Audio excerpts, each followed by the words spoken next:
And we are live. How's everybody doing tonight? My name is Anthony Brian Logan, and you're watching and/or listening to ABL Live. Thank you for joining me tonight. You could be almost anywhere in the world, but you're right here with me live on the show, and I appreciate y'all for that. We got a whole lot going on all over the internets, all over the mainstream media, social media, everywhere. And we're going to get into it. Thank y'all for being here. I'm going to talk about a lot. I'm going to talk about why I wasn't here on Wednesday. I'm going to talk about, of course, Candace Owens showing up at, Patrice Culler's property, or the BLM property that probably shouldn't be where Patrice Cullors lives. If you're buying properties with BLM money, it should be for BLM purposes. So maybe, I guess, BLM purposes is for you to live high on the hog, Patrice Cullors, in a $1.4 million mansion up there in Topanga Canyon with nobody black around at all, not even the black security guard. You got a white man and a white dog guarding your home in a 99.99% white area. Part of the game is that, Miss Patrice Cullors. We'll talk about that in a minute. Also, there's a baby formula shortage in America. I think they said it's like an average of a 40% out of stock rate, and 8 states have a 50% or more out of stock rate. But for some reason, we're able to send a bunch of money to Ukraine, like $40 billion, and we're able to send formula down to the southern border. You got school kids possibly getting brought up on charges. We'll talk about all those things. Also, I'm messing up so bad. My rhythm was off. I was like, I know I got to end it right there. I'll talk about all those things and more on tonight's episode of ABL Live. I thought I was going to keep on going. Anyway, I'm off, but I'm back. I promise I'm back. Now, first things first, I'm going to just say why I almost didn't even do this show, but I feel much better. So I was gone Saturday. I was gone last weekend, right? I was in Virginia, and it was real cold in Virginia. It was like, how cold was it? It was like 40 degrees, 45 degrees at night, and it was kind of rainy and windy. It was like a winter, like a fall winter type of evening for me. Some of you guys may live in a really far northern place, and 40 degrees is like summertime temperatures. I don't know. But for me, 40 degrees and cold and windy, that's like November, December weather for me. Being in Tennessee, like Georgia, even in VA, it's like that. So it was cold, and I'm out there taking pictures. You guys may have seen, I put the picture of the USS Wisconsin on my community tab. I took that from my room, but that night, I was out taking pictures of all kind of stuff in Norfolk, the mermaids and all the buildings, of course, just being a tourist, since I hadn't been back to VA in a long time. Ever since the scamdemic really popped, I hadn't been back to VA. So I'm taking pictures, but it's super cold. I have on a pullover and I have on a beanie, but it wasn't enough. I needed a Carhartt coat.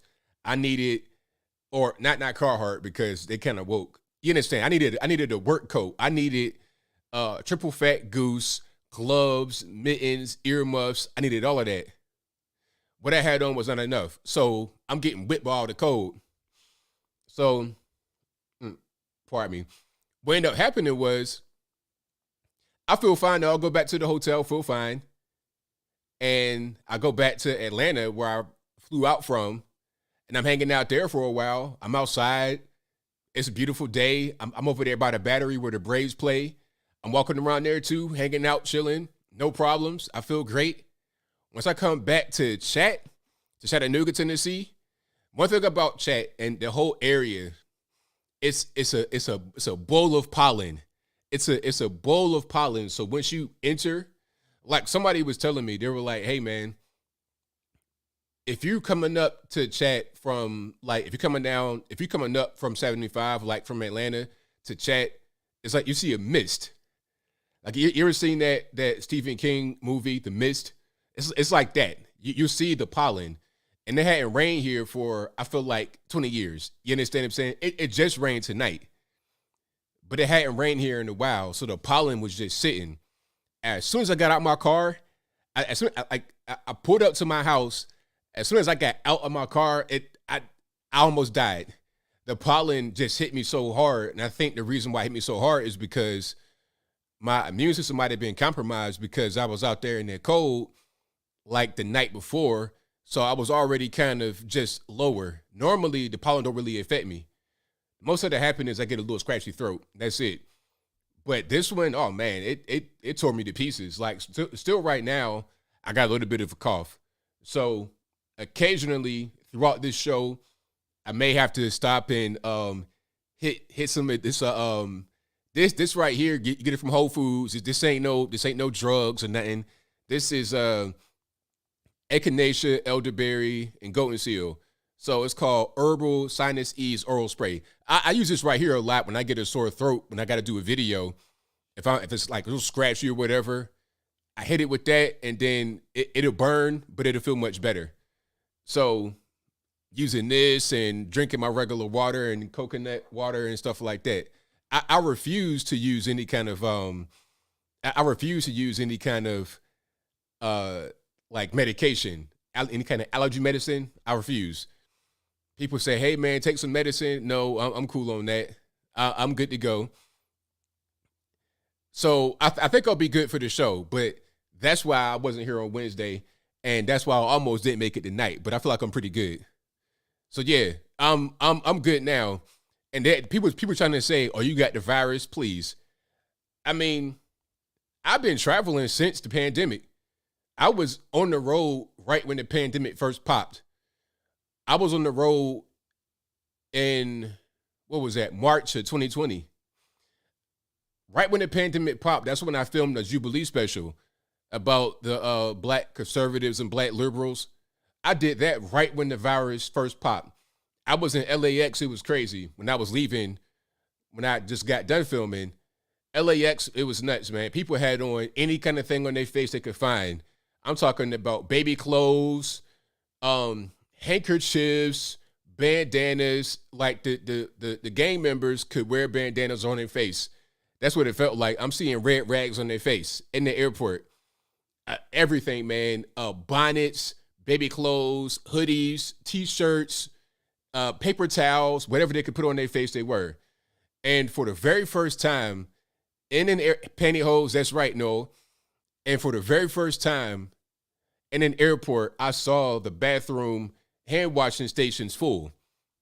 It's like, oh, okay, now we got this deadly virus going on. Now you want to wash your hands.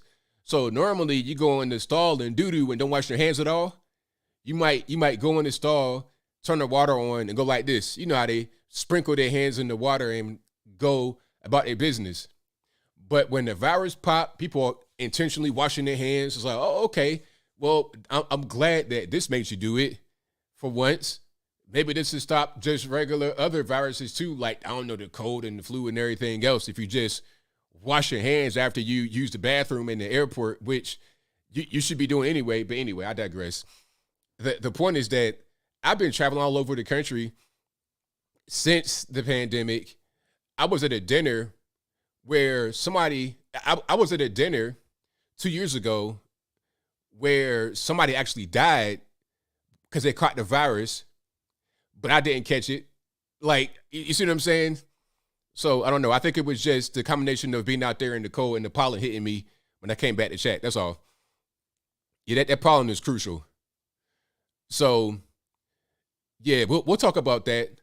And before I get too deep into what I'm talking about, I got to give a shout out to my sponsors. Of course, you guys know that you got to follow me and my external websites.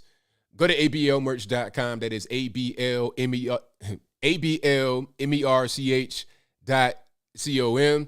You can find all the hats, t-shirts, stickers, hoodies, mugs, and more that you need right there on the website.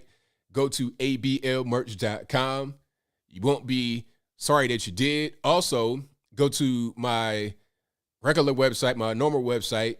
That's anthonyblogan.com. That is ANTHONY, the letter B, LOGAN.com. You can find all my articles for every video that I produce right there on that website. You can also find all my contact information on the contact page. You can find my email, my snail mail, my social media accounts, Facebook, Twitter, Instagram. All that's right there on the website. So just go to the website, anthonybloga.com, check it on out. And if you want these beautiful handmade wooden flags that are right behind me, there is a link on my website in the menu. And there's also a website they have for themselves. And everything I'm talking about will be in the description box below. So go to bhedesigns.com for the flags that are behind me. Ones just like these, or you can get something custom made for yourself, whatever you want. And I got something good coming up for you guys from BHE, so be on the lookout for that. Again, bhedesigns.com. Also go to patriotpost.us for the best source of news and information anywhere on the internets. That is patriotpost.us. Check them out. Links will be in the description. Somebody asked me, do I have a newsletter? Did I miss that? Hold on. Yeah. Yes, I do, Caius. I have a newsletter. You should be able to sign up to it on my website. If it's not functional right now, I'll fix that, because I have to change some things on that. But I do have a newsletter. And shout out to you guys who sign up to the newsletter. It's a pretty strong list. And if there's any kind of complications, I'm definitely going to fix that. And I'm going to change a couple things on that as well, just to improve it and update it. So yeah, I do have a newsletter. But yeah, I got everything. Everything's on the website. That's probably the best place to go. And if you want any of the links, they will be in the description. Also, this is a podcast that I'm recording right now live. And if you want to hear this without having to load up the whole video after I'm done, go to your favorite audio streaming platform, whether that be Google Play, Apple iTunes, Spotify, Stitcher, Anchor, etc., and search ABL Live. I should pop right on up. This episode will be available at 8 a.m. tomorrow morning Eastern time, so check it out. And it's the same way for every time I do a live stream. The Wednesday show, that'll be available Thursday morning, 8 o'clock. The Saturday show, that'll be available Sunday morning, 8 o'clock Eastern time. That's just what it is. And if it's not available, I don't know what happened. Blame the white man, but definitely keep checking, and I'll be able to upload it. And did I get to everything I wanted to get to? Yes, I did. So thank y'all again for being here. I could not do this without you guys. Now, we got a whole lot to get to. I heard about the Buffalo shooting. Rest in peace to those who passed. I think it's like, I'm sorry, me. I think it's like, 8 people that died? Hold on. Now, this is really weird. So, 10 people. Hold on. Yeah, so the person killed 10 people, and they were live streaming on Twitch. That's what I'm seeing right here. Hold on, let me pull it up on the screen. That's what I'm seeing right here. They're saying the person identified as a white supremacist, but I'm not seeing a picture of the guy or a name. You know how these things go. They'll say they identified as X, Y, and Z, but then when you see a picture, it may not match up. All I know is what is being reported so far. I'll probably end up doing some type of video about this. That ain't what I wanted to do. Hold on. Let me get myself together. There we go. So I'll probably end up doing a video about this to see exactly what's going on after I get a little bit more information and more info comes out. So the guy opened fire at a grocery store. At a what was the name of that store? I don't want to say the wrong name here, but it was in Buffalo, New York, in a grocery store. This is at 2:30 p.m. So middle of the daytime on today, which is Saturday. Tops Markets. Thank you. It was at Tops Markets out there in Buffalo. I don't have a picture. I don't have a name. They're trying to compare it to the whole New Zealand shooting. Pete Sangria says the gunman is an 18-year-old white man. I don't see that anywhere. Okay. T. Lawton says 18-year-old white kid is a culprit. Okay. Now let me try to find that. Let me try to find that right quick, just so I can give you guys live fact checking. So I'm gonna just type in Buffalo shooter 18-year-old. Okay. All right, here we go. This is on Syracuse.com. It says Buffalo shooting, attack racially motivated 18-year-old shooter from Broome County. So this is the store right here, the Tops grocery store. Let me zoom in a little bit for you guys. It says an 18-year-old man drove hours from a county in New York State before opening fire at a Buffalo supermarket, and what high-ranking police and government officials are calling a racially motivated attack that left 10 people dead. The gunman, sporting a rifle and body armor, shot 13 people at the Tops Friendly Market on Jefferson Avenue in Buffalo before he was taken into custody Saturday afternoon. Okay, so the guy is identified as Peyton Gendron of Conklin, about 200 miles southeast of Buffalo. Okay, and that's pretty much all we have. Hold on. Gendron, who was scheduled to be arraigned Saturday night, is white, and 11 of the 13 victims are black. Law enforcement officials said at a news conference late Saturday afternoon he's expected to be charged with first-degree murder. Right? Okay. Well, as he should, go ahead and throw him away. They said this is a straight-up hate crime, straight-up evil. Yeah.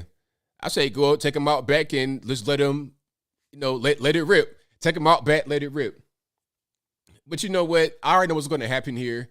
And I have to just put out the elephant in the room. I got to do it because this is something that needs to be said because it's so obvious. Now, do you guys remember where I spoke about a mass shooting in Arkansas? I think it might have been in Little Rock or somewhere close to it.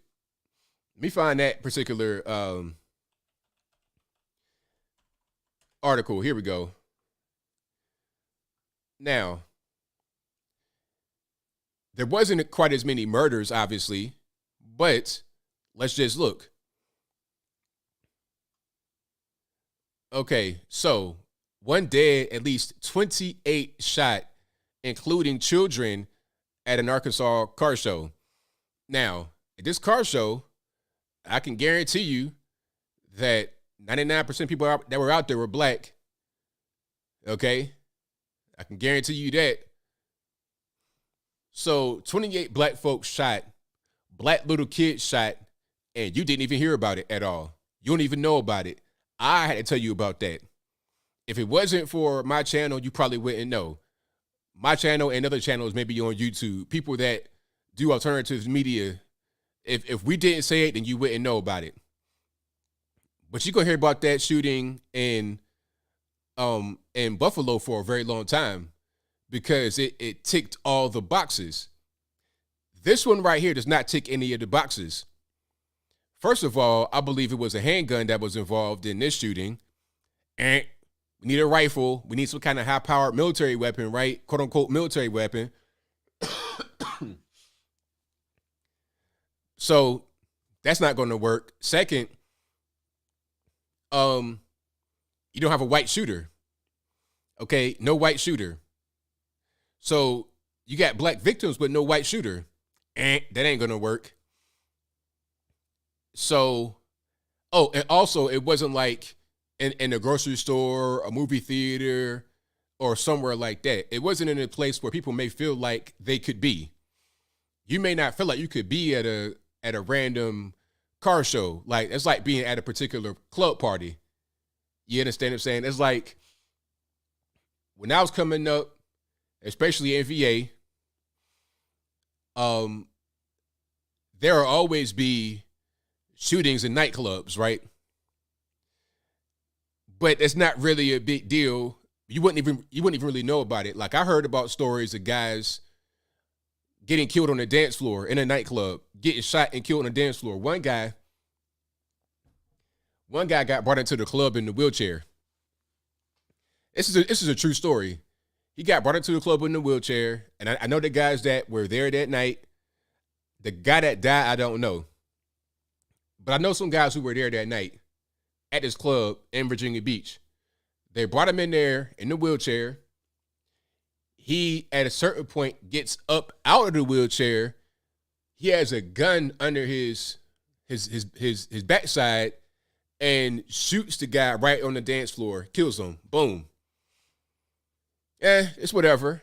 I don't see myself being right there in that, but I see myself being in the Tops grocery store.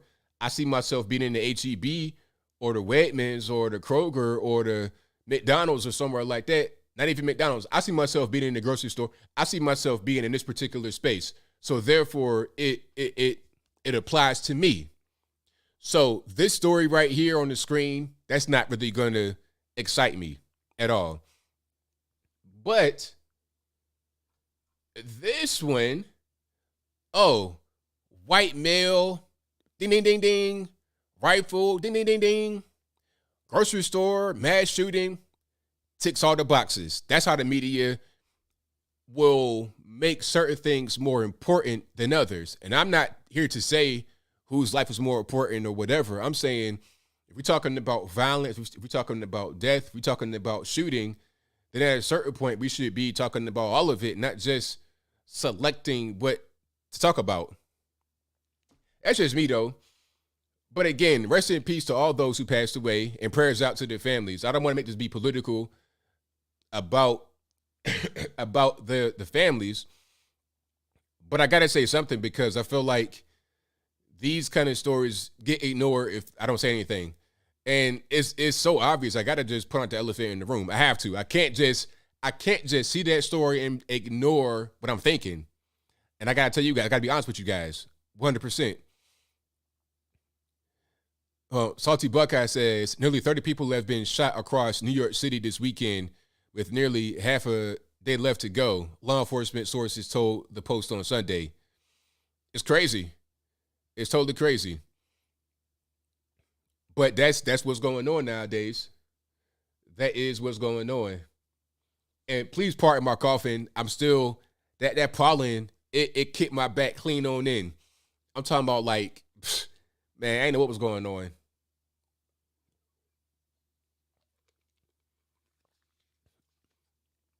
But if you like what you're hearing so far, please give the video a thumbs up, like the video, share the video, do all that good stuff.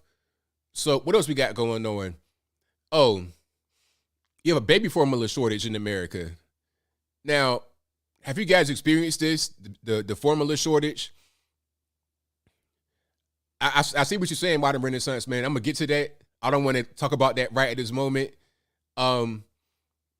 You can send me stuff in my email, but maybe I'll show it. But I got something planned for that. But send me an email. But now, as far as the baby formula shortage, now, have you guys experienced this? I'm hearing about it all over the country. People are saying, hey, man, I can't find formula anywhere. You got to go all over the state. You're driving hours to find formula. It's a problem. Like I said, 40% on average nationwide out of stock rate, 50% or more in 8 states. I think Tennessee is really low. I think Texas is really low.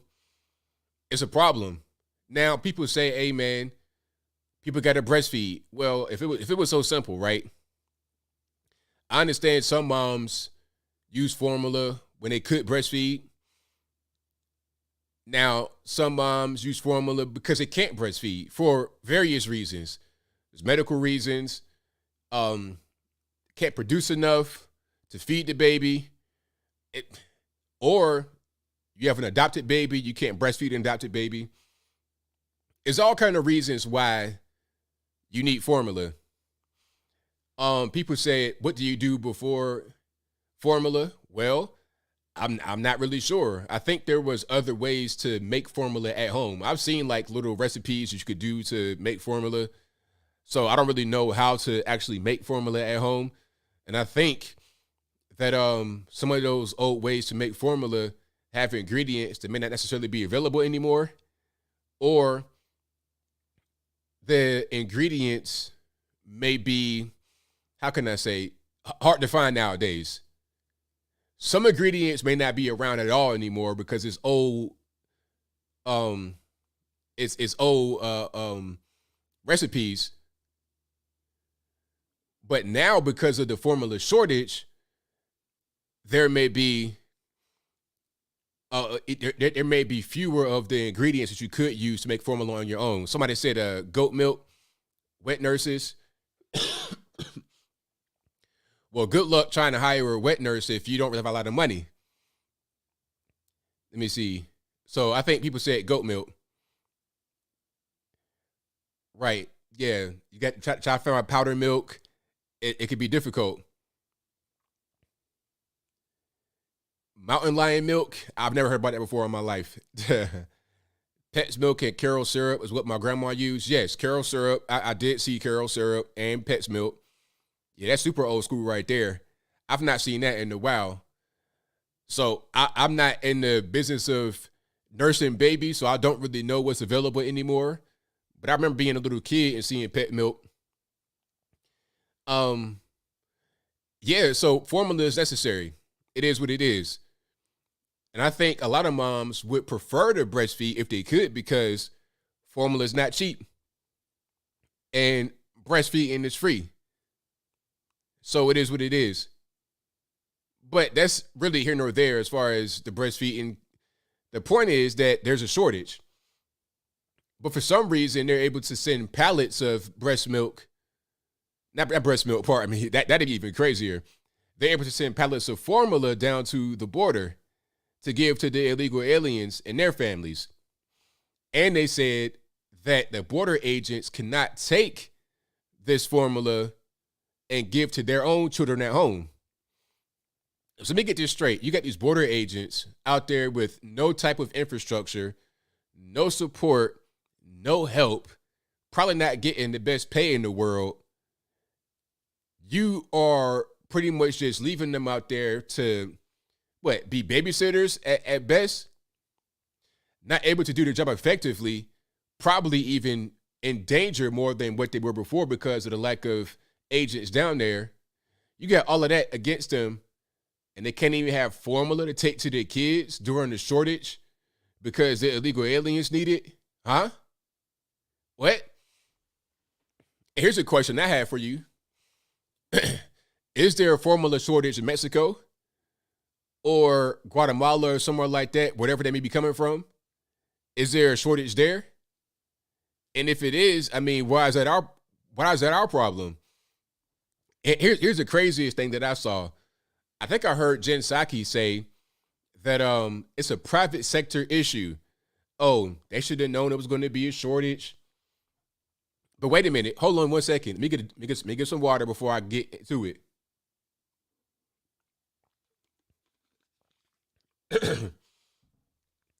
If it's about a private sector shortage, then why are we sending money to Ukraine to the tune of $40 billion?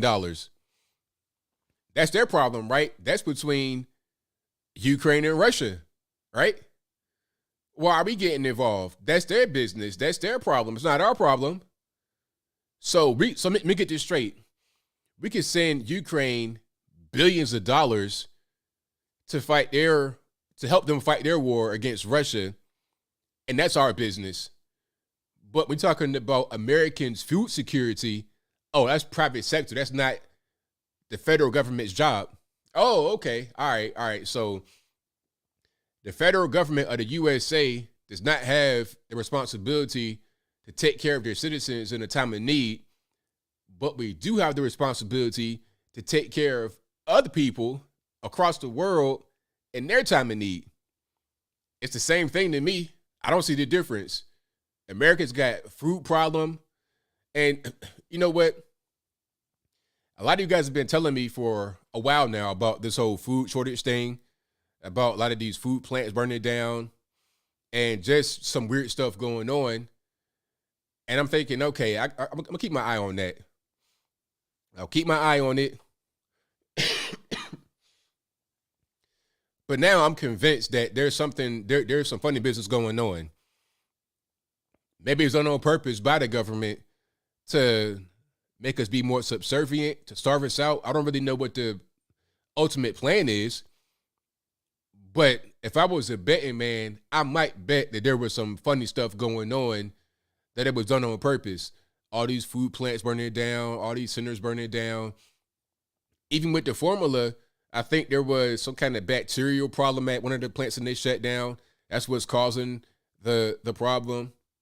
The feds knew about it about 7 months ago and didn't do anything, didn't say anything, but yet somehow they're able to produce formula for the southern border. We could produce money to give to Ukraine.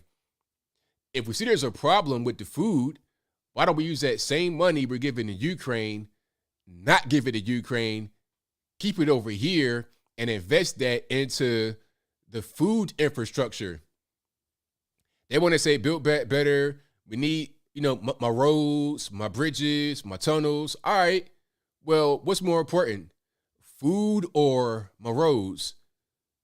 Because, you guys, just let me know. And maybe I'm off point here. Maybe I'm just not thinking clearly.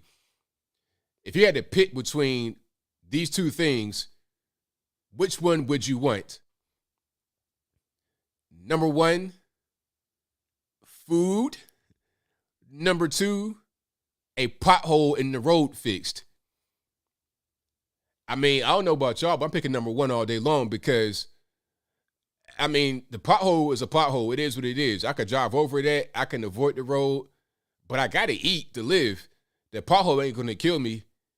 Not for real, unless I just, I'm Jeff Gordon and I want to just go 1,000 miles an hour on the interstate and I flip my car in the pothole. Aside from that, I'll be just fine. But I got to eat to live.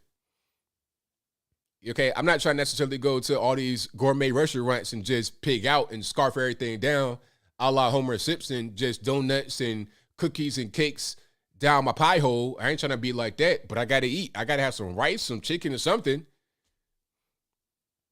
So I think that when you're talking about infrastructure, there's some things that are more important than others. But I guess to, the U.S. government, what's more important to them is their precious Ukraine. That's what they rely on. And you know what? It's to the point now where I'm getting a little bit irritated. Like I keep seeing this guy. What's his name? Zelensky. I keep seeing him, and the more I see him, the more I get upset because he always looks like this.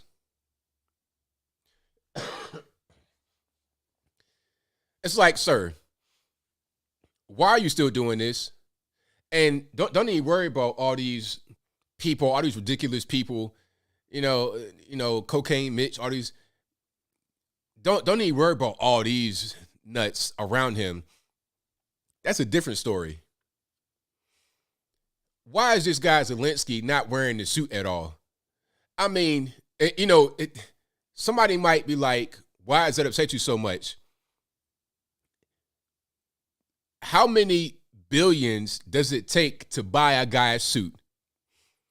If we're going to give you $40 billion, you can take 500 of that and go to Jose Bank right quick. I promise. Matter of fact, it looks like he's probably about the same size as her right there. I can wear the same outfits. Take her coat and put it on, or take Mitch's jacket, put it on. Do something. Excuse me. But yeah, you gotta do something, man. I don't want to see you wearing just like, I don't want to see you dressed like a zookeeper all the time on my TV. Talking about we need $300 million a day. And I just get irritated, man. It's just like a slap in the face to me. And you're not in this super dangerous war zone. They appear to be in Ukraine right there. It looks pretty safe to me. Why you gotta dress like you out there fighting bears every day? Oh my goodness. Jose Bank, sir. Jose Bank. Jose Bank. Jose Bank. That's all I want. If he does that, I'll hate him a little bit less. Just a little bit. I'm still not going to be like, let's fight for Ukraine. I'm still not going to do that. And you know what? Hold on. I got a picture I'm gonna show you guys right quick. I got a picture for you guys. Oh yeah, I got a picture because I've been saying for a long time that this whole thing, this war in Ukraine, is a proxy war. See, the media have people thinking that it's about Ukraine trying to defend their sovereignty and all this, that, and the third, and we're trying to help Ukraine um, defend themselves against Russia. That's not necessarily the case. Maybe people in Ukraine are fighting for their sovereignty. I'm not going to take that away from them. But our involvement is not because of that. It's just not because of that. Hold on. Let me see if I can find what I wanted to find. Oh, there we go. So check it out. I said it was a proxy war because we want to fund Ukraine to fight Russia, to wear down Russia and Ukraine so they can be weaker for us in the future. They could be a weaker adversary. That's really what it is. It's a proxy war. We don't want to fight Russia directly because that could be called that'd be a nuclear war, and we don't want that at all. We want a nice, easy, soft backdoor war. Now, your man, Dan Crenshaw, aka John McCain, aka Lindsey Graham, aka Mitt Romney, aka Dick Cheney, admitted it. Check it out. So he was on Twitter arguing with a guy by the name of Chig Bungus for some reason. Chig Bungus, that's the guy's name. I'm not making it up. Chig Bungus responded to one of his tweets. I'm not sure what it was, but this person says, "Yeah, you sound off about that stuff, but then you vote yes on the $40 billion to Ukraine." And Dan Crenshaw responds, "Yeah, because investing in the destruction of our adversary's military without losing a single American troop strikes me as a good idea. You should feel the same." So is it about trying to help Ukraine? Is it about their sovereignty? Is it about helping Zelensky? Is it about this, the yellow and blue, all that? Is it about that? Or is it what I said, a proxy war? So I don't want to give 1 red cent to a proxy war. And if we got 40 billion to send to a proxy war, how about we just don't do that and give it right back to us, and we wouldn't have this problem with the baby formula shortage? Just maybe, I'm just putting it out there. Just putting it out there. I'm just saying, I don't think Trump would do something like this. I don't think if we had Trump, man, turn that Trump bat light and we wouldn't be going through this. That's just my opinion. Maybe I'm wrong, but I don't think I'm wrong. So Santo Bartes says Crenshaw never saw a war he didn't want to send American children to die in. Exactly. There we go. So he's saying it right here. That's him. That's your man Dan Crenshaw right there. Okay, One-Eyed Bandit. That's him. A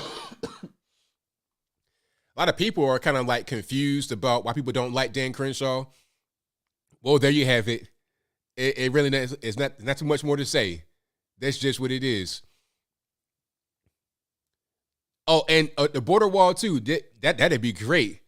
The border wall, absolutely, man, because you got fentanyl pouring across the wall, and you got little kids, 12, 13 years old, maybe even younger, dying of fentanyl overdoses in school, middle school, dying, taking their vape pens and hitting fentanyl with it and dying right in school. I'm a little sick, yes. I have a cough, so I'll be all right though. Let me just I got some of this right here. This is not no drugs or nothing. This is echinacea straight from Whole Foods. No ad, but it works a lot. So if you have any kind of sore throat, if you speak a lot, especially if you're a singer, they call that singer spray too. This is echinacea, elderberry, and golden seal. It's called Sinus Ease Oral Spray, Herbal. No weird stuff going on. So y'all please pardon me. Now, It will burn, but you got to be a man and take it. If you're not a man, hey, just imagine you're a man. You could be trans for a minute. You could be a trans man and be pregnant. Oh, have you guys, speaking of pregnant trans men, have you guys seen that Calvin Klein commercial? Well, pardon me, not commercial, but ad. You know what? One thing that somebody said on my Facebook page, and shout out to you, whoever you are. I won't put your name out there. But one thing somebody said to me, or a comment said, the irony is that you can find Calvin Klein stuff at Ross now, or Marshall's, one of these discount stores, and that's correct. Calvin Klein is no longer the go-to brand anymore. You see right here. So this is a transgender couple. This is a Calvin Klein ad. How the mighty have fallen. Hold on. Matter of fact, before we even dive into that, let's go back. Let's go back. And let's see what Calvin Klein used to be when I was a kid, how the commercials were back then. Okay. So this was Calvin Klein back in the day. This was when Calvin Klein was the brand, right? On rap magazines, TV, all of that. Okay, you got a handsome couple, or an attractive couple, an obvious man, an obvious woman. This was like in the 90s, right? Fast forward, here we are. This is what we got going on. So the pregnant person identifies as a male, and the person that's next to them is a person that identifies as a female. But obviously, they're not that biologically. And here's my question I have as a result of this ad and of pregnant, quote unquote, pregnant men.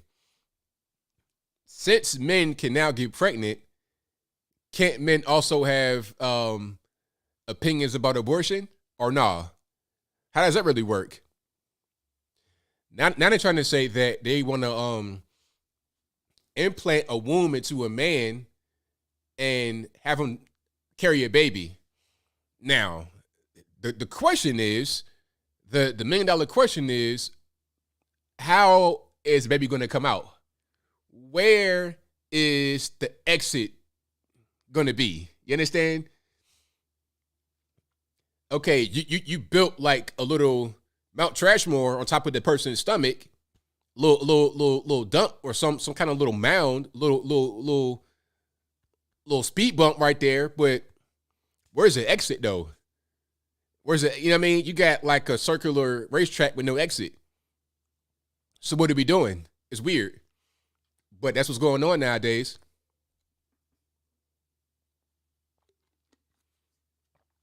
Yo, I hope that we kind of just go back.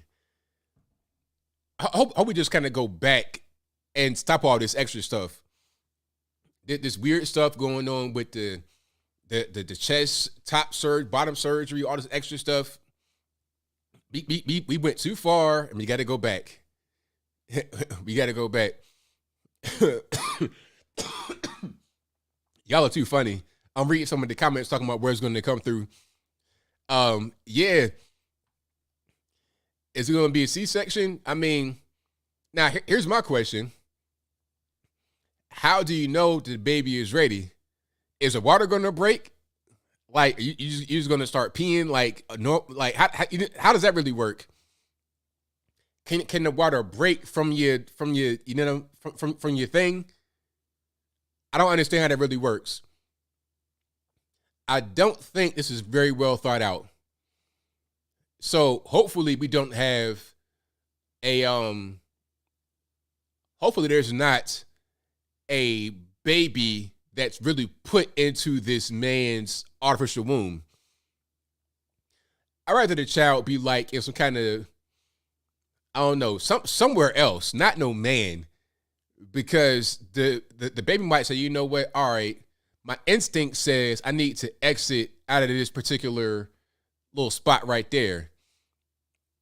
And once it gets to the spot, it's not going to be the same. It's going to be entry only. So that's not really going to work out too well. It's going to be like, matter of fact, here's what it's going to be.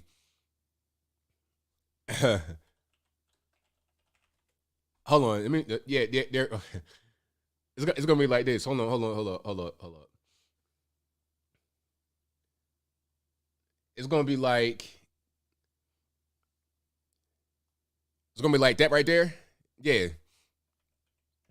Might as well be like this right here. Like Crane from the Turtles. You know what I mean? You could just have like a little transparent window right there. You could just pop out whenever you want. Just pop out that way. Might as well. Ain't no point in really closing it because you're going to have to cut it open anyway. Just have a window and let them pop out. If I see that, if I see this happen, I won't even be surprised. I won't even be surprised. I'll be like, yeah, that makes sense. It does make sense. Yeah. Why not? It's 2022. Why not? I mean, what else are we gonna? What else have we not seen? Okay, a whole Crane doll, a Crane action figure in real life. Why not? Right? Why not? They're already talking about it. Let's go ahead and do it. I can't take it off. I mean, it won't go nowhere. But yeah, shout out to Crane though. Big up to Crane. That's what we're gonna have right there. The baby ain't going nowhere. Baby gonna start controlling the human, the older human. All right, we was Cranes was hilarious. Shout out to you, Stay Hungry. That's hilarious. But yeah, if you like what you're hearing so far, please give the video a thumbs up. Like the video, share the video, do all that good stuff. Please pardon my coughing. I do have a little bit of a cold, I guess, or some kind of pollen,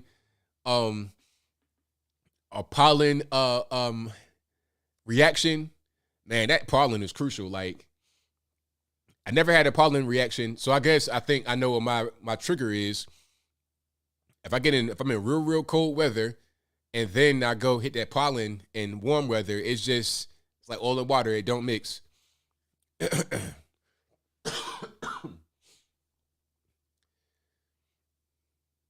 All right, what else we got going on? There's quite a few things.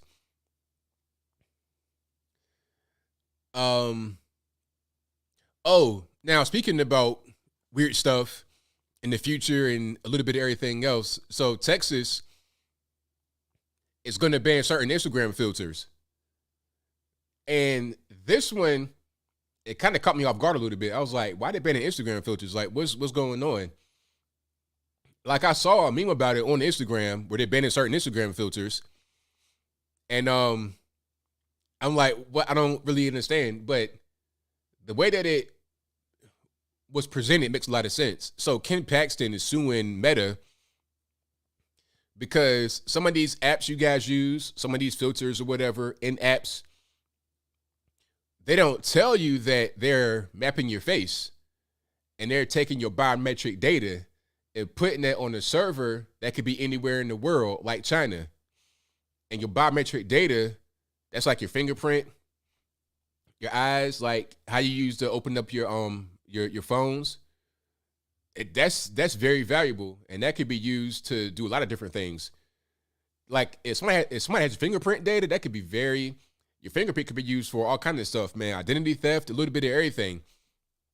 And your facial data is also very important. Now, they could take that, I guess, technically by picture. If you got a picture on your on the internet, but it's not quite the same as when you're using these filters because it gets a little bit deeper into your face in live video, and it maps your face and it keeps it on an external server.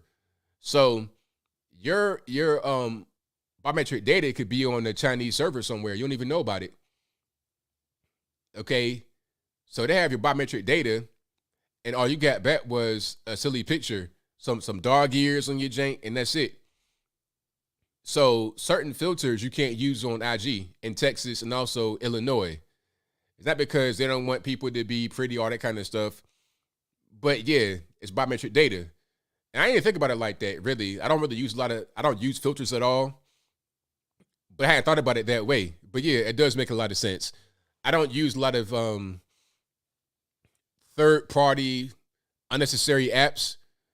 My apps that I have are mostly just for productivity purposes. I don't really use any kind of, like, I'm not that kind of guy that's going to post a picture of myself with dog ears. Excuse me. So that ain't really going to be my cup of tea. But a lot of kids, they do that all the time. It's just kind of like what they do. It's like normal.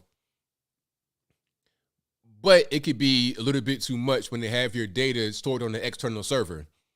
You don't want that. Oh, as far as like, just to pause right quick, I done everything as far as salt, lemon, honey. I got caught slipping when I was out there in that cold. Yeah, I have a cold, so that's all that it is. But yeah, and the banks use biometrics. Yep, that's correct. All of that, man, it's very valuable, man. Your fingerprint, that right there is very valuable, extremely valuable. Your eyes, your face, that's biometrics.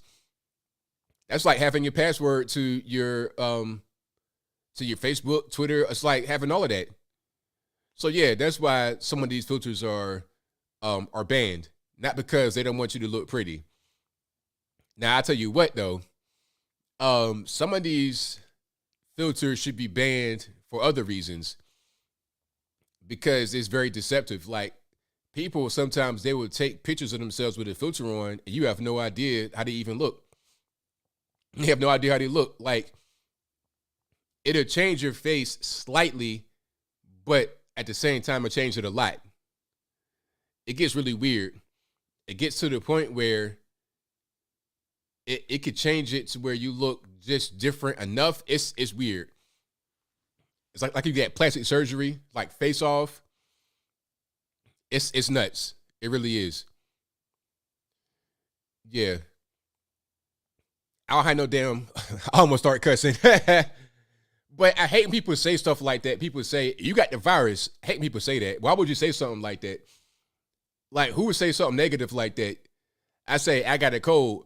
Oh, you got the virus. Why would you say that? I ain't no damn virus.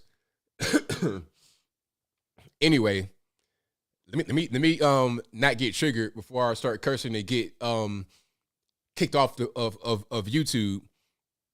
But the point is, some of these filters are crazy, man. I mean, you put in eyebrows on yourself, eyelashes, lipstick, raising your cheekbones up, fixing your teeth, everything, eye color different.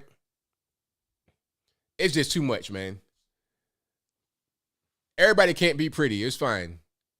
Because pretty is rare. And that's okay. Everybody's not that. Everybody has whatever they have. Whatever you got, be proud. But these excessive filters, I hate. I really do. But I wouldn't say ban them. But I do understand why some were banned in Texas and Illinois is because of the security problems, not because of nothing else. Not because of nothing else. Oh, the booty implants, yeah. All that kind of stuff is crazy. All that kind of stuff is a mess.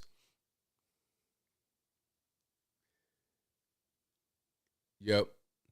Well, a VPN, that ain't really going to do it because that's just to say they can't tell where you are calling, where you're connecting from, but they still got your data regardless of where you come from. You see what I'm saying? They still got your data because you're giving it to them. You know what? It's kind of like almost oxymoronic to use a VPN and then use an app that compromises data. You see what I'm saying? Because the VPN is for some anonymity, but you're giving them your data, so they got everything.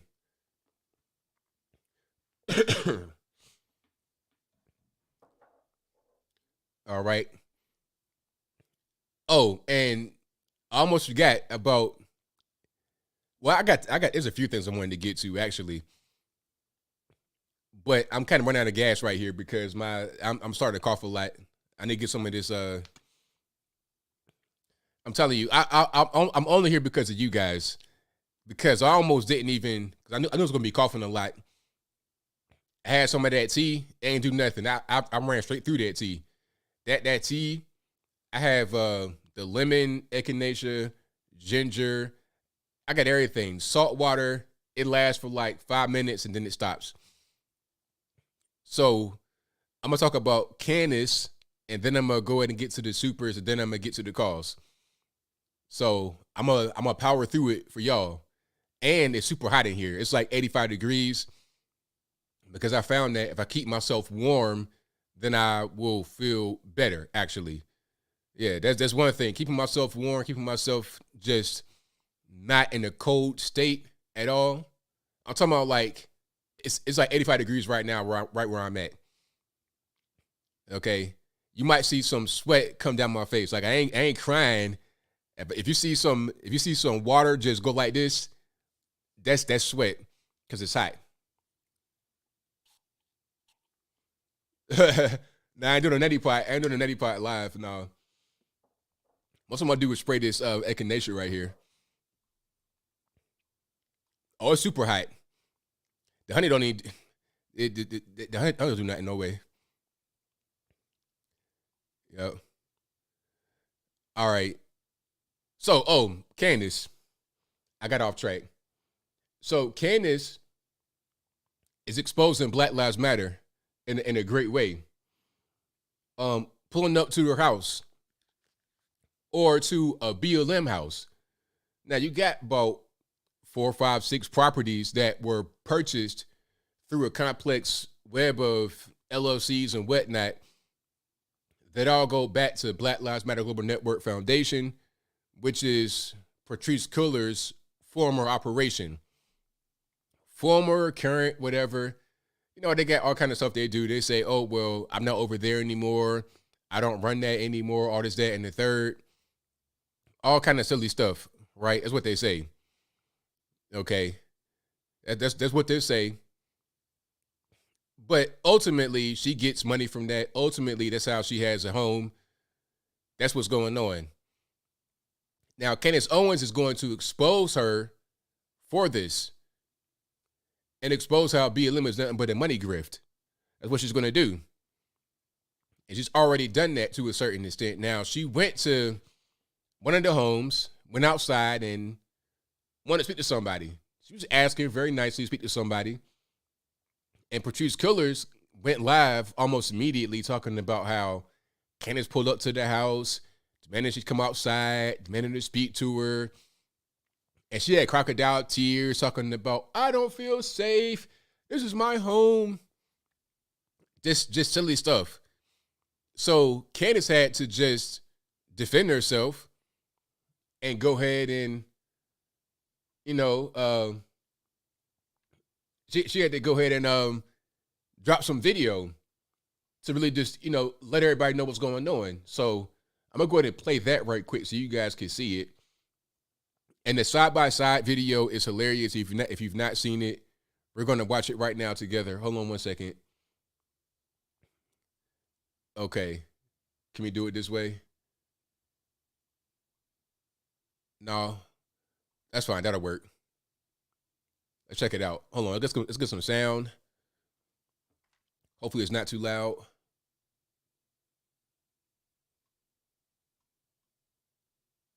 All right. One more time here. This All right. Do it this way. morning, I woke up to Candace Owens being outside of my house with a news crew. She was demanding that I come outside. Hello. I was just looking to speak to whoever is at this property because it's listed as the Black Lives Matter property. So as you see, Candace is out there just being very polite, very nice, you know, hands like this, just real nice and feminine. And you see how there's all kind of security out there. You got a doorman or a security guy, a white guy, by the way, which is hilarious. 99.99% white neighborhood.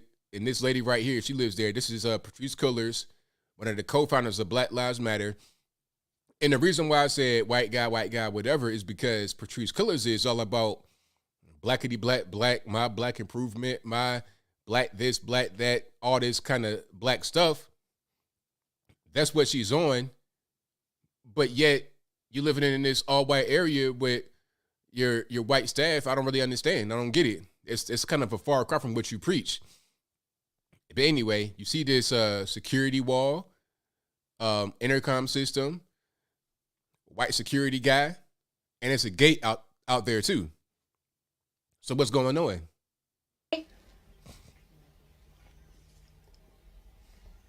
Sir?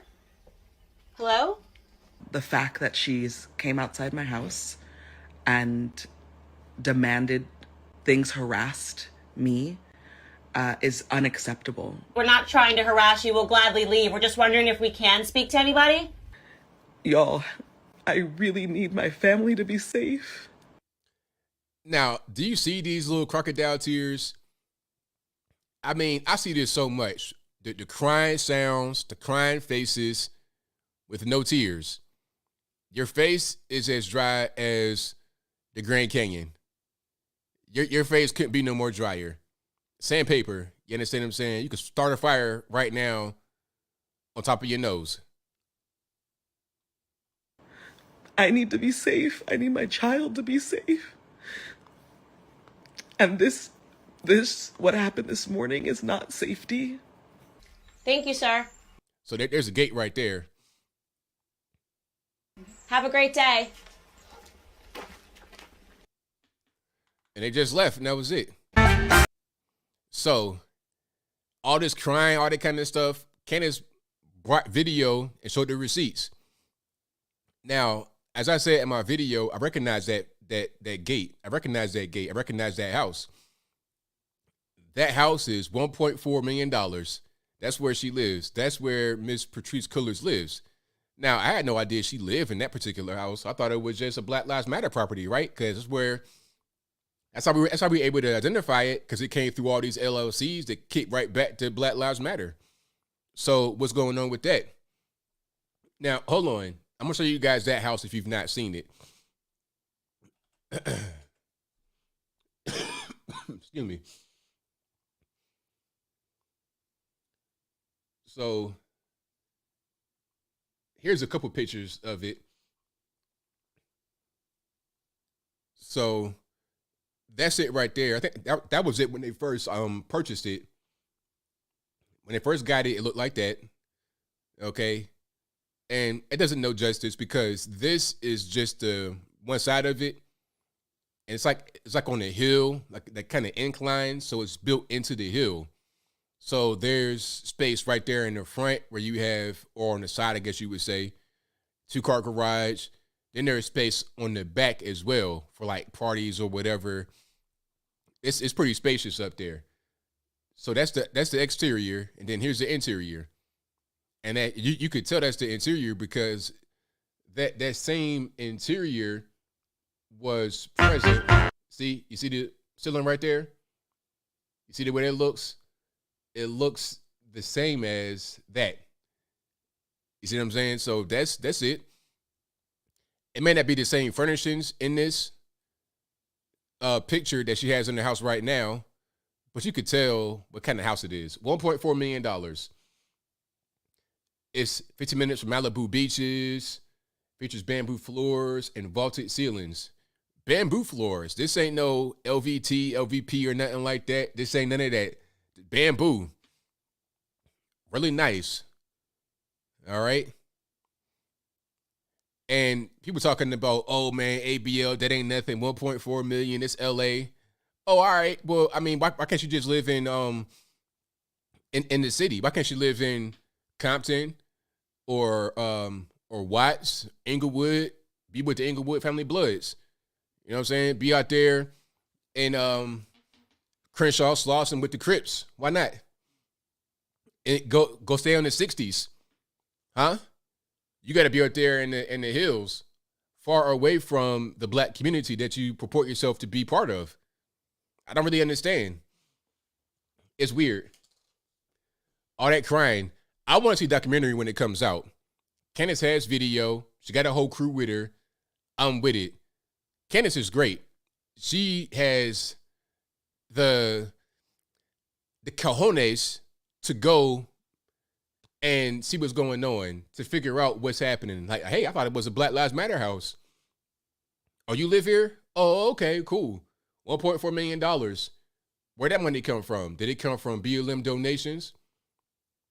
What's going on? That's what I'd love to know. That's what I would love to know. Right? But hey, it's whatever. Oh, and she has a house in Inglewood, so I won't just saying that. She has a house in Inglewood too. Just live in that one. Nah, you want to stay in the hills where it's nice and safe. That's what you want to do. But you keep talking about white supremacy this, white supremacy that. But you don't want to live where ain't nobody white at. Whatever. All these people, all these wokesters, it's just they full of it. Anytime I see these people, I'm just like, man, whatever. A lot of these, pimping preachers be the same way, but I don't want to go down that rabbit hole right now, so I will digress. I will digress. Now, Candace says that she has 6 mansions. I thought she had 4 or 5. I knew about the one that she just got, or that we just found out about, for $6 million. That wasn't that. That was the one we just saw was 1.4. She has one for $6 million where they had the video that they filmed the one video at. And then they said, oh, we didn't do anything else, but she had her son's birthday party there. And she also had, I think it was, a Biden inauguration party. Oh, and something else. She was crying about her child. Patrice got to be like in her 50s. Her child is like fully grown. We talking about, like, are you scared about your 25-year-old son be like, what are we talking about, man? Like, if anything, he could protect you. I mean, so many lies. One thing about me, if you're going to be a certain way, just be that way. Don't try to lie, obvious, bold-faced lies. I hate that. If I'm looking at you dead in the face and you have chocolate pudding everywhere, I'm like, hey man, why you got that on your face? What you mean?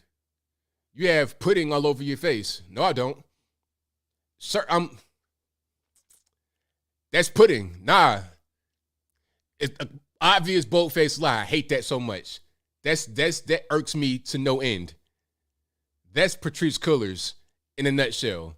And a lot of these people that are out there, these race hucksters and hustlers, I hate.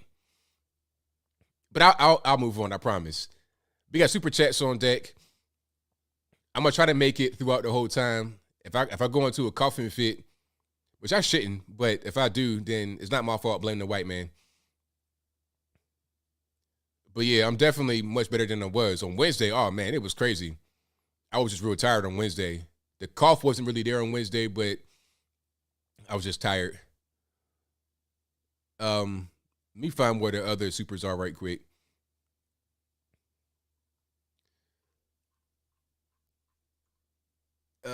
Let's see. Okay, shout out to Caius Posthumous, who says Abbott Ducey need to repossess formula at the border. There you go. Also, Congress can send the militia to our border today. ABL, do you think Americans will save America?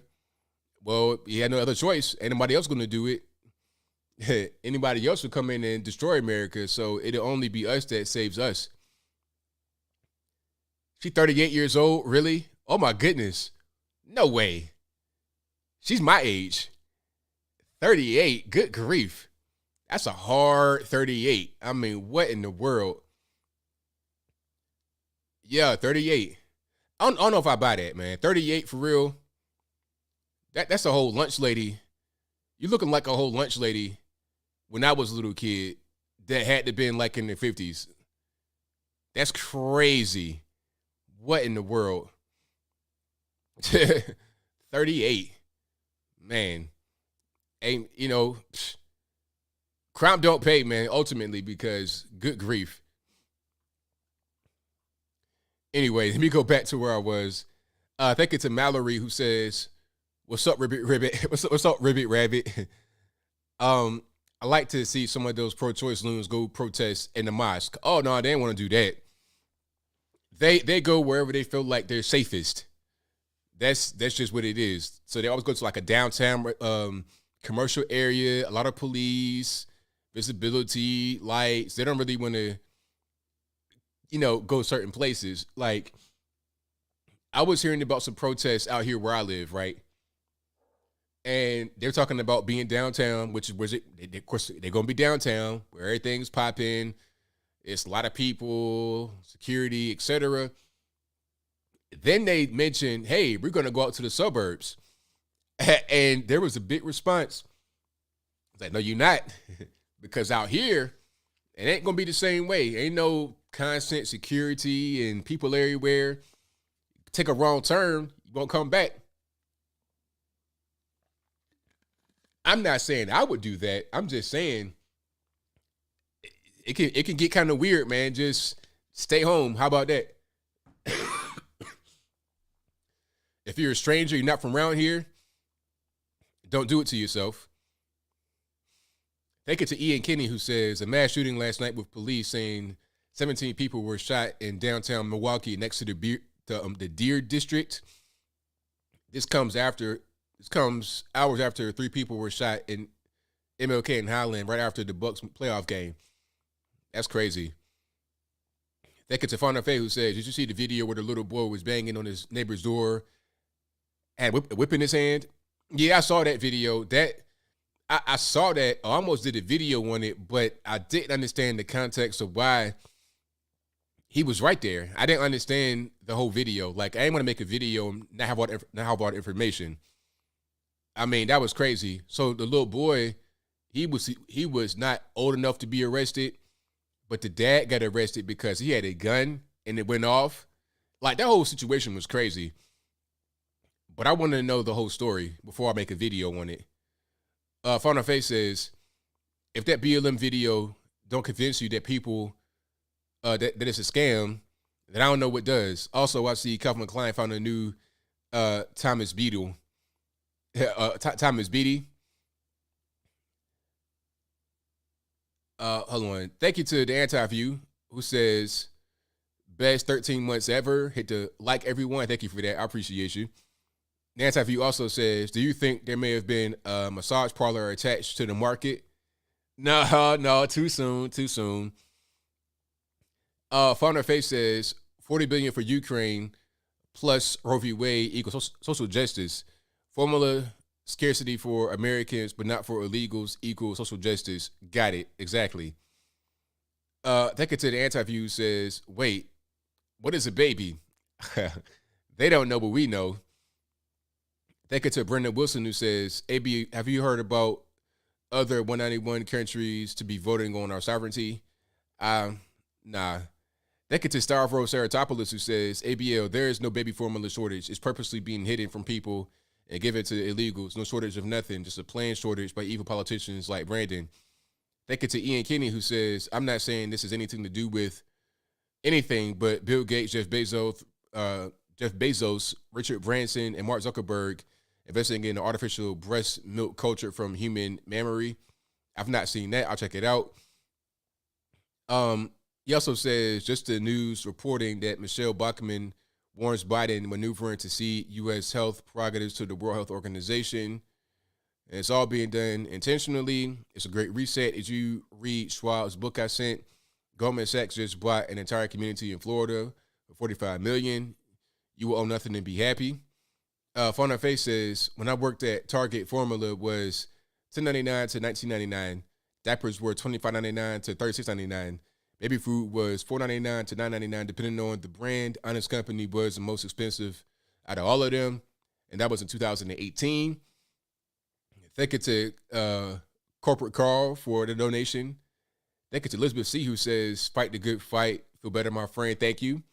Thank you to Apple, who says, ABL, please comment on the exchange between Biden administration, Treasury Secretary Janet Yellen, and Senator Tim Scott regarding abortion.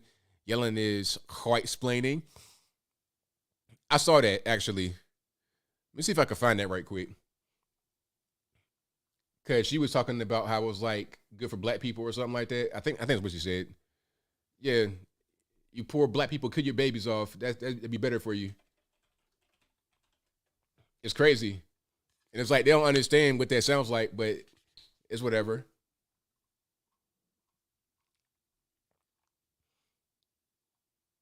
Hold on, let me see if I can. This might be it right here. I'm just surprised that we find ways to weave into every facet of our lives such an important and painful reality for so many people, to make it sound like it's just another 0.4% added to our labor force participation as a result of the issue of abortion. Just, to me, seems harsh. Well, I certainly don't mean to say what I think the effects are in a manner that's harsh. What we're talking about is whether or not women will have the ability to regulate their reproductive situation in ways that will enable them to plan lives that are fulfilling and satisfying for them.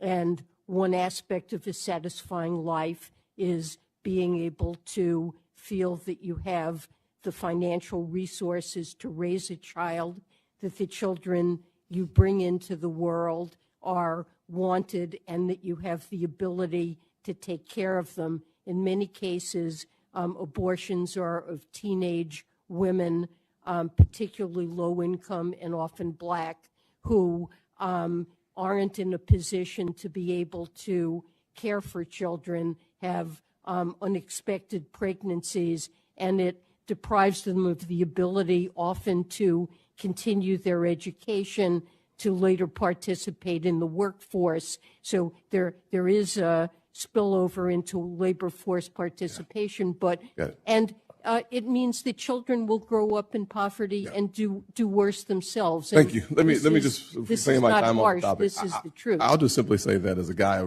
raised by a black woman in abject poverty, I'm thankful to be here as a United States Senator. Hey, Mike, drop. But you know what? That's what she said right there. That's how they think. The people that are pro-abortion, that's how they think. That's what it is. Yep. They don't think it's racist. They think that's just normal. Yep. That's what they think. So when you get into these pro-abortion debates and that comes out, it's like, well, how you really gonna defend that? Then they start stumbling and bumbling because they can't defend it really, because they got all these rules for themselves. I can't be racist and sexist, all kind of stuff. But then when they say something like that, you got a mountain of information to really attack them with, and they can't defend that. They can't defend it. All right, but let's continue here. Thank you to Apu, who says, RIP Special Bishop, Spec Bishop Evans, Texas National Guard, true hero. Thank you to Uncle Stu, the old man on the block, who says, salute, show him love and support. Thank you for that. Thank you to Jeff Gray, who says, I think they make a vax for them allergies, ABL. And shout out to you for taking that picture of the USS Wisconsin and Norfolk, Virginia. Yeah, man. I had to take that out because I saw that in my room actually, like because I had the view of the ship from up high, so I had to get that shot at night because they lighted it up with the lights and it looked good with the rest of the lights out there on the horizon. So it was just a good picture for me to take. I got one in the daytime too, though. You can see the contrast. I might put the other one up. Thank you to Apple who says, did you find good crab cakes in Virginia? Let this visit. No, I ain't had that much time. I found some decent Filipino food. It was all right though. I'm gonna go back to my regular spot next time. it was cool though. It was better than anything. Ain't no Filipino food out here, man. Like I gotta go wait at some. I gotta get on the plane to find some Filipino food. Not even in you couldn't give me not even in Atlanta. It's like, what, Atlanta? Why can't I find any kind of food in this big international city with like 100 million people in it? I don't understand. But anyway, Fun and Face says Young Thug and Gunna in jail and Lil Keed just got shot. Well, they said Lil Keed died from something else. They ain't say he got shot, but maybe I'm wrong. You think the rest of the 300 Entertainment and possibly Young Money going to get questioned? No, because the Young Thug and Gunna thing, that's Atlanta stuff going on, because Young Thug and Gunna they're part of a record label called YSL, and that is also a street gang in Atlanta. Now, there's another guy that might get questioned called Lil Baby, because he has this group called 4PF. That's also a record label and a gang in Atlanta. So what these guys are going down for is gang-related activity. Actually, you're speaking about Young Money, that's Lil Wayne. Lil Wayne is in the indictment, but not as somebody that is going to get arrested. He's in the indictment paperwork because Young Thug and Birdman tried to kill him in 2015, allegedly. Okay? So he won't be questioned as a criminal. He could be questioned as a victim, as a witness, potentially, if he wants to tell or whatever he wants to do. State RICO, that's correct. ZTZ. Thank you to Apple who says, fries, tater tots, onion rings, ketchup or vinegar, fries with, I prefer fries with vinegar, actually. That's the wave right there. Fries with vinegar, you get to go. Ketchup is pretty, that's universal. If you don't have vinegar, ketchup will definitely do, but vinegar on fries, super rocking.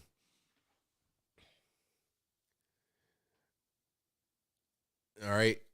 Ian Kenny says, thanks for letting me, thanks for taking me back to my childhood. Hey, no problem. Thank you to Apple who says, best Spider-Man, Tom Holland, Andrew Garfield. I'm not really sure. They all kind of look the same to me. I'm not even sure who's who. Yeah, keep it all the way real with you as far as Spider-Man. Now, Batman, my instinct tells me to say Keaton, because that's when I first saw the Batman movie, 1992, with that Batmobile. That is something that's like etched in my mind as a little kid, seeing that when it came out. But I like actually Ben Affleck as Batman too. Actually, yeah, it kind of makes sense. But Adam West is a little bit too old school. Adam West was kind of cheesy, but cool. Thank you to Chumstun who says, hot spearmint tea will soothe the sore throat, add some honey if desired. I love Nummy brand Moroccan mint. Thank you for that. F Ranger Xbox says, a year after we went through Beijing and animated movie The Monkey King, The Hero Returns. That's my 5-year-old son's fave. Thank you to Yardley Moise who says, R.I.P. Kevin Samuels. It's always show Logan love. Thank you. I appreciate you. Thank you to Daniel Orr for being a member. as a ABL supporter. Thank you to FRNG Xbox who says, get Crocodile Dundee to make a stream for it. Will fix you right up. Thank you to Fana Faye who says, try whiskey with some Theraflu, get under the covers. The hot tea medicine and liquor will knock it right on out in a day or two. Yeah, I don't like medicine though. Like chemical medicine. I'm just weary of that. You know what I mean? But I may do something like that. That gets to Mr. Thou who says, do you think this is a mass shooting? Is it a distraction for something else like the 2,000 Mules? No. Don't nobody really care about that for real. That gets to Leo Mazzino who says, I wonder if Patrice's girlfriend has a few houses herself. Of course. They all got houses. Houses on houses. They got a whole portfolio that we probably don't even know about, aside from what we've already discovered, which is like $10 million worth. Thank you to Fana Faye who says, they're screaming no borders, but put up a large fence in front of their house. Exactly. A wall, a whole like brick, cement, solid wall. Probably a steel wall. And a fence. Thank you to Thomas Walsh who says, shout out from Virginia, Statueless RVA. Thank you to San Diego Varsity Sports who says, she was on JLP show and he asked her if she was a commie, etc. And she hung up, she ran. Thank you to Jim Adams who says, keep up the good work, ABL. Thank you for that. Thank you to Matthew Richardson who says, BLM leaders remind me of church hucksters that need a jet. Facts. I was saying that just now. Just like the church hucksters, same thing. Jamal Bryant. There's no difference between Jamal Bryant and Patrice Killers. Same exact people. Grinding, hustling, hucksters. Don't really care about the truth. Just care about getting that big, fat bag of money. All right. We got calls on deck, of course. The number to call is 434-658-1220. Again, 434-658-1220. And thank you to Sweet T who says, for the channel, my friend, be safe too. Thank you for that. All right. Let's try to get some calls on deck. And there's also an email for Skype in the description. If Skype does not work right, you know it's not my fault. And you know who to blame. And it's not me because it ain't my fault. But again, the number to call 434-658-1220. All righty, Matt, what's going on? Everything is good, but your microphone is borging. I think I got it now. How's it going? Something's a little off here. I understand. I mean, did you get did you get some surgery or something? What's going on? Oh, it's those it's that bill in Texas. I really support getting rid of those filters. Okay. So you want to use them just because it's like, all right, you're protesting? Yeah, what are you talking about? Listen, I was going to talk about abortions and the filters and all that kind of stuff, but did you notice how I had to spell BLM in my super chat? Yes. Okay. I know it sounds weird, but I have to contort the way that I talk about things extremely. I can't say BLM leaders remind me of church hucksters because it will get censored. Wow. Crazy. I have to say B as in BEELEL. I have to spell out it phonetically and interchange the letter A for the @ symbol or the ampersand. If anybody is wondering if you want to donate to ABL to give this a shot or put it in the chat or something like that, try to say exactly what I said and see if Google will even let you do it, because it is blocked. To literally criticize BLM is blocked unless you've got a big enough channel, a big enough platform, or something like that. But I've been shadow banned and excluded from so many conversations that I'm basically relegated to calling in and trolling you. Wow, that's crazy, man. Yeah. You like David Attenborough? I don't know what that is. He's like the nature guy. Like Sir David Attenborough, is that how you say his name? I was watching a thing on lions, and he's like that British knighted zoologist that was talking about how, like, when a male lion comes and takes over the pride, like a bachelor lion ends up taking over the pride, he goes and he kills all lion cubs. Right. You're familiar with this? Yeah. And as a, I'm an atheist, and I don't approach like the abortion thing from a religious perspective whatsoever. But I think that if aliens could come here and just sort of watch humans, I think something remarkable, their takeaway in the same way that we might watch a lion would be humans abort most of the black babies. More black fetuses are aborted than born. And that is profound to me personally. I think that if we were being watched by a higher society, that would be their big takeaway. Iceland has completely cured Down syndrome. And they did it by aborting everybody with Down syndrome. Right. And people with Downs, I mean, that's like concentrated goodness. Humans is someone with Downs. They deserve to live, and the fact that we would abort everybody with Downs, that's eugenics.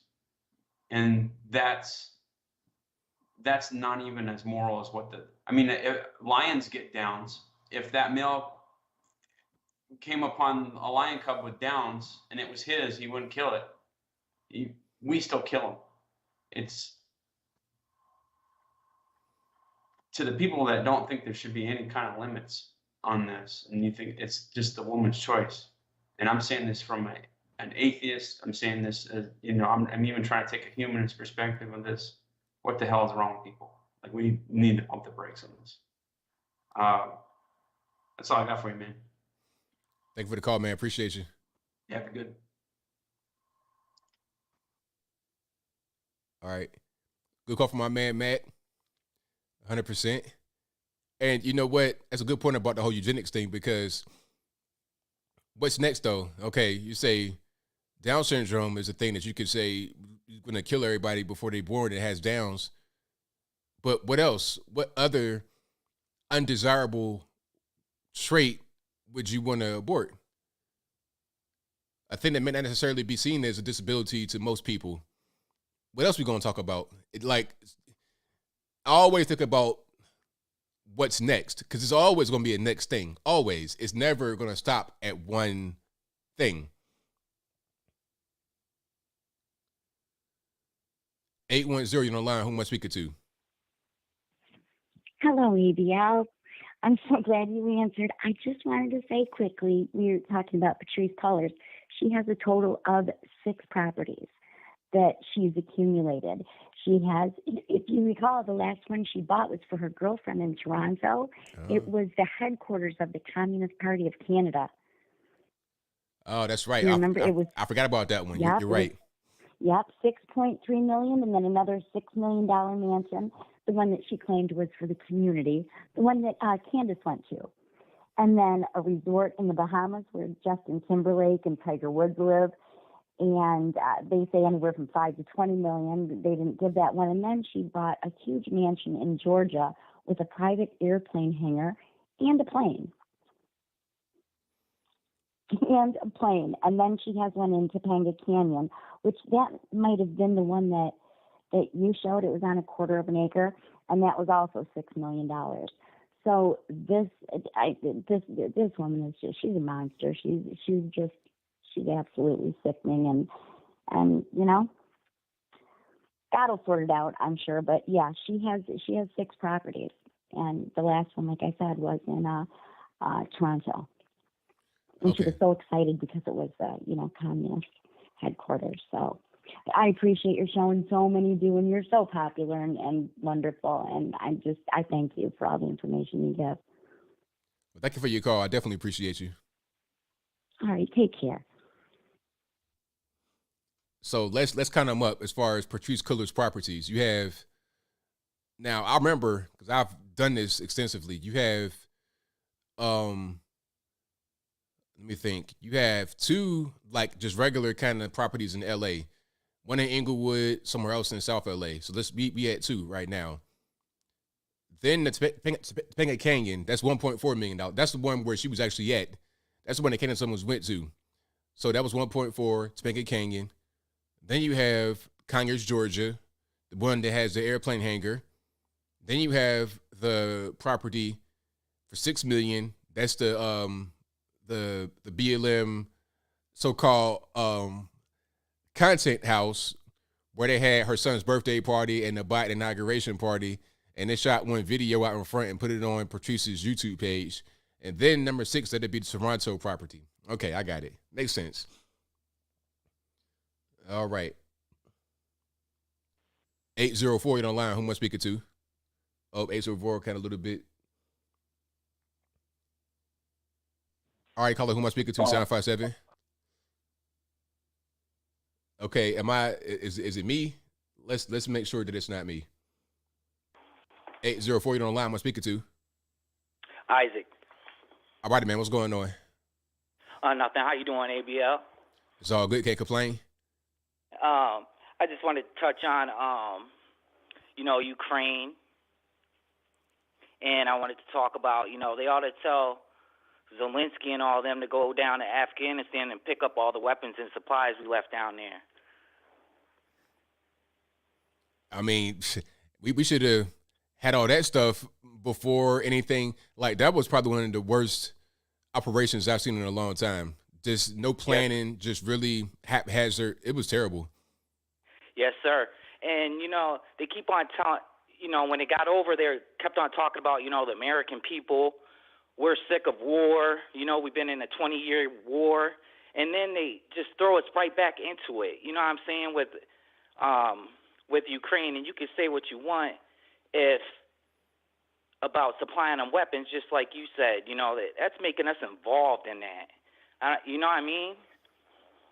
That's right. And I'm just tired of it, man. The homeland is hurting. Biden is off someplace. He ain't, he's off the reservation. He ain't have his thoughts at home. And I'm just tired of it. And that's really all I wanted to talk about tonight. And do you mind if I give a shout out to my YouTube channel, brother? I'm just trying to make it, man. I just started a YouTube channel up. Go ahead. Yeah, it's S as in Sam E. Wolverines. S-E Wolverines. And I talk about, food processing plants. I got some videos down. I appreciate you, brother. I've been listening to you for a long time. Thank you for the call, man. Definitely appreciate you. Okay, thank you. Have a good one.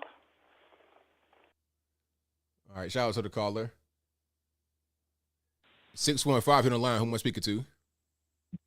Hey, this Riley. What's happening, bro? Everything's good, man. What's going on with you? Man, not much, brother. Just glad to be talking to you, ABL, man. I've been mourning the death of Kevin Samuels this past week, man. That was kind of tough. But other than that, all is good, man. I ain't got no babies. So I don't have to worry about no Similac. That right. That's right. But no, man, I was just checking out the show, man. I just want to let you know I really appreciate what you do, man. I like that it's somebody that looks like me that I can show other people that I ain't the only person out here that thinks this way. Exactly. And you know what? That's what I was trying to find when I first started my channel back in like 2015. So I'm glad I could be that for you, because that was really a big part of my purpose for being here. Hey, man, it really does help a lot, man, because you know how it is when we're in our communities and we kind of get treated like the black sheep of the family. But when you can show people that, nah, man, you ain't crazy. This is, we ain't the only ones. So, yeah, man, I appreciate everything you do, man. I'm out here in Nashville. Well, actually outside of Nashville. We done moved to the country. But, yeah, just out here in Middle Tennessee, man, living it up. Right on, man. Thank you for your call. Definitely appreciate you. All right, brother. You have a good one. Same to you. All right, shout out to the caller. Middle Tennessee, out there in the country. 100%. All righty. And the phone lines are blowing up. 503 on the line. Who am I speaking to? Hey, Anthony. I'm Eric. All righty, what's going on? Nothing much. I just I want to tell you I love what you do. I love the fact that even though we're in kind of a rough go at it these days, that you kind of keep us holding on, you know. Oh yeah, got to, man, because we can't give up. You know, there's still a lot to fight for in this country. We're still the best country ever, and we're not just going to give it up laying down. We're not going to do that. Right. And yeah, and that's it. And it's not a race problem. It's not a gender problem. It's not a anything problem. It's a spiritual problem.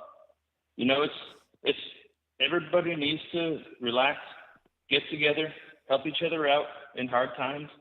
This is what our grandparents used to do, right? There was never a question about helping your neighbor. You know, and nowadays it's kind of like everybody's got this thought in their mind that they've got to get behind some sort of enemy line and you know, help somebody else out. That it's a fiction. Like, I don't know how to describe it. It's just, I live my life, and I know you do too, Anthony, where we just kind of we'll help each other out. It doesn't matter race, color, creed. None of it matters. It's stupid. Why we draw these lines nowadays? It's ridiculous. Right, I agree. And I think the more pressure that we get in this country on each other, we start realizing that in these small towns, the bigger towns, maybe not so much cities, but I think most of us are going to start realizing that, hey, we got to reach out to each other, you know, and figure out how to get through these recessions, because we're heading into a rotten recession, no doubt. And if we don't band together, it's going to be a mess. So I just kind of feel like I love listening to you, Anthony, because you spread that kind of I don't know, hope across races, the hope across people. Where when I listen to your podcast, I don't think about societal problems. I think about what's coming next from the government. You know what I mean? Right. But when it comes to helping out my neighbor and just being, you know, just recognizing that we are like-minded. We're like-minded people. You know, all of us. What we're always scratching our head is, what's the government going to do next? You know. So, but at any rate, I love you, Anthony. I look forward to talking to you soon. Take care, my friend. Thank you for the call. Appreciate it. Mm-hmm. All righty. Shout out to the caller. You're online speaking to 617. Hey, Anthony, you been hiding, man. I've been right here. What's going on? It's all good. You been right here every time I call, man. You hang up on me. Well, if you don't act crazy, you won't get hung up on. How about that? No, I never act crazy. I just put the facts out there. So All right. I wanna touch on basis in the Black Lives Matter issue. So I believe you don't have any problem with the movement, right? You said what now? Do you have any problem with the movement? Yeah, I do have a problem with the movement. Yeah, I do. Oh, you don't believe in the movement? You don't believe in the people that got killed unarmed by police officers? You think that's correct? You think that's right? Well, I don't know anything about that. Because you're talking about a lot of wait, sir. Like I'm gonna just answer the question. So you already messing up. Just let me answer the question. Now, I don't know anything about each person because you're talking about a lot of different people. I'm talking about the movement is my issue. The people aside, the movement is I promise you messing up. Just tighten up. Now, the movement is separate from the people. The movement, what they're doing is the problem. You got people tearing stuff down, tearing things apart. That's my problem. Regardless of whether they're doing it for the right reason or the wrong reason, that's my problem. Okay. So do you believe in the civil rights movement in 1940 to 1968, 1930s with Martin Luther King? Do you believe in that movement? Somewhat. Somewhat. So something you don't believe, something you believe. That's what you're saying? Well, I mean, it was there was some good that came and also some bad that came of it. So somewhat. I'm not 100% on board with the civil rights movement. Oh, okay. All right. So pretty much in all movement, there's people who misbehave and there's people who do the right thing that they're opportunistic, right? There's people, hey, if there are people going out protesting, let me go and steal. And they might not be part of the movement. They might not even believe in the movement. They're just taking advantage of the situation, right? You believe that? So that's so you don't believe in the movement. So you believe that it's okay for those people to get killed. It's okay. See, that's what you're saying. You don't listen. Understand. Didn't I just say I said you don't listen? Didn't I just say that the people that you're talking about that got killed or whatever, that's separate from the movement? Didn't I just say that? Well, you thought because the movement. Sir, excuse me. Didn't I just say that though? But you say that. Sir. No, everybody. Sir. Yes or no question. Didn't I just say that the movement is separate from the people? Yes or no? And then we can move forward. Answer that question first. Wrong because look. See, this is why you get hung up on because you can't answer no questions. Now I'll give you one last chance because I don't got time to be wrestling. You know what I mean? Like this ain't really this ain't your time to come on here and act ridiculous. So here's the question one more time for you, sir.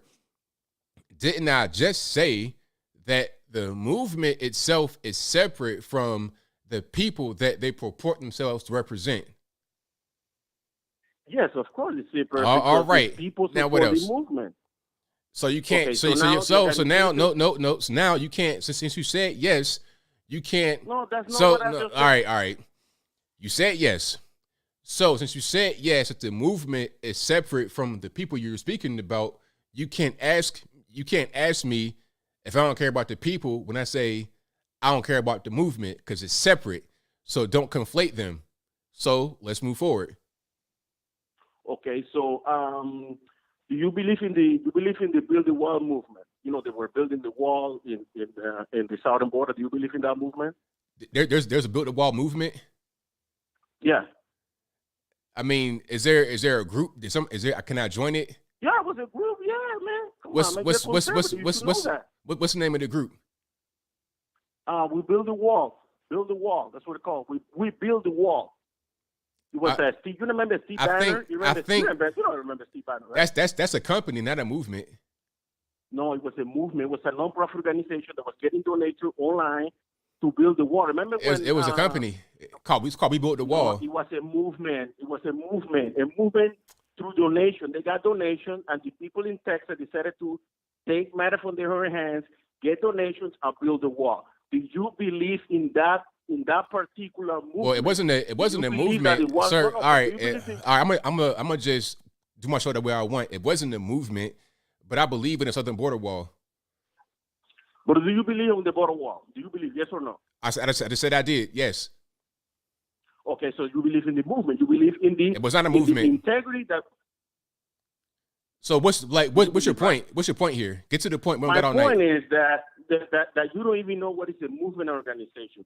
You know Steve Banner. No. Wait, no. Look. Stop. You have like no time left. So get to your final point. My final point is that organizations are different from movement, Anthony.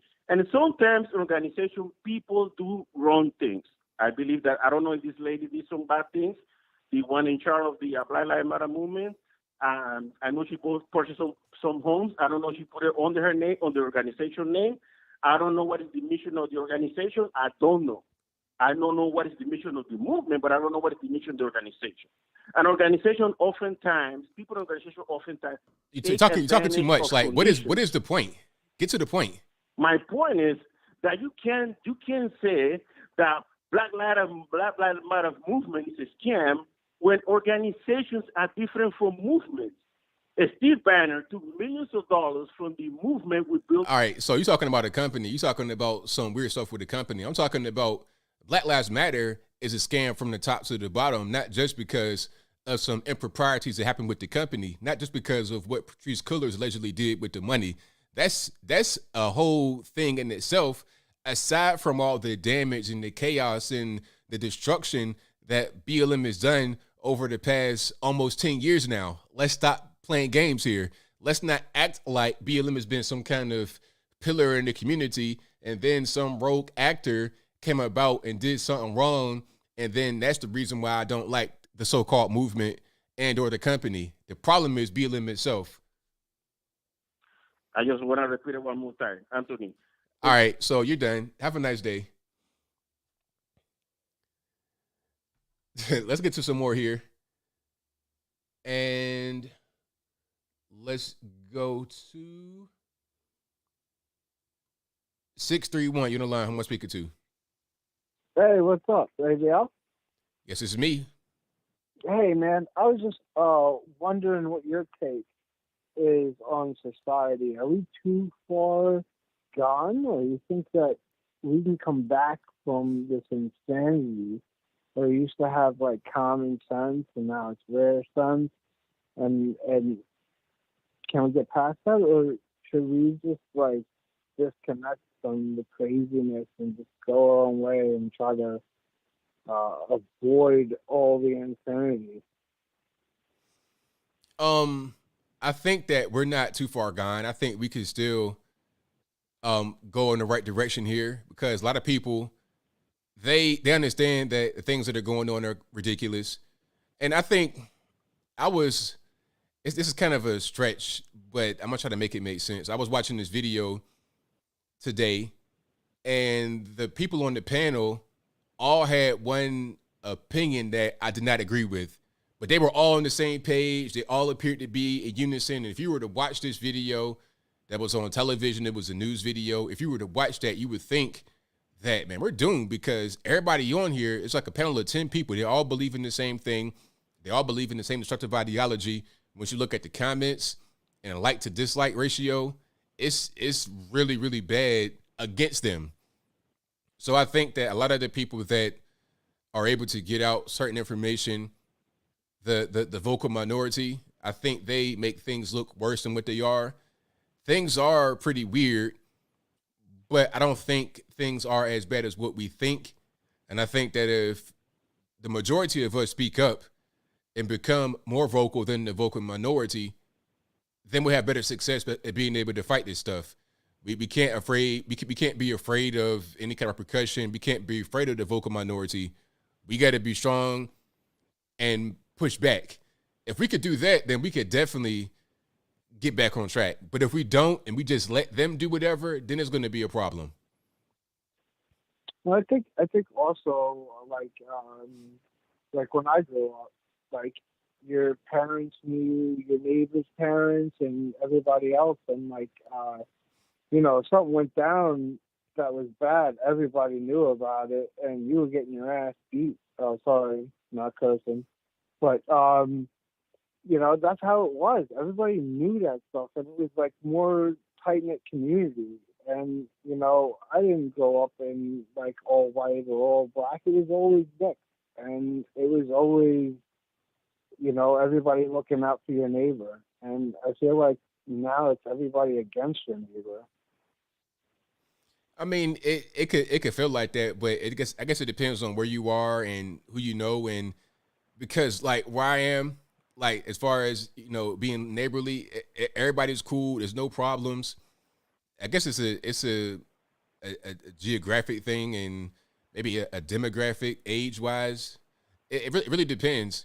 I think things are different across the country in different little pockets, cities and towns, and it's just different depending upon where you are. All right, man. Cool. Thank you very much. Have a good night. Thank you for the call. Appreciate it. All right. Yeah. Shout out to the caller. I mean, I think that things may appear worse than what they really are. Especially if you plugged into the internets like I am, you would, it could be, but like I hear actually where I am, and when I'm moving around, when I'm traveling, things aren't quite the same way. People just live different lives and do different things. from my perspective. That's kind of what I've been able to see. All right, let's go to. Hold on. And thank you for being here yet again. You guys are the best audience anywhere on the internet. If you like what you are hearing, please give the video a thumbs up. Like the video, share the video, do all that good stuff.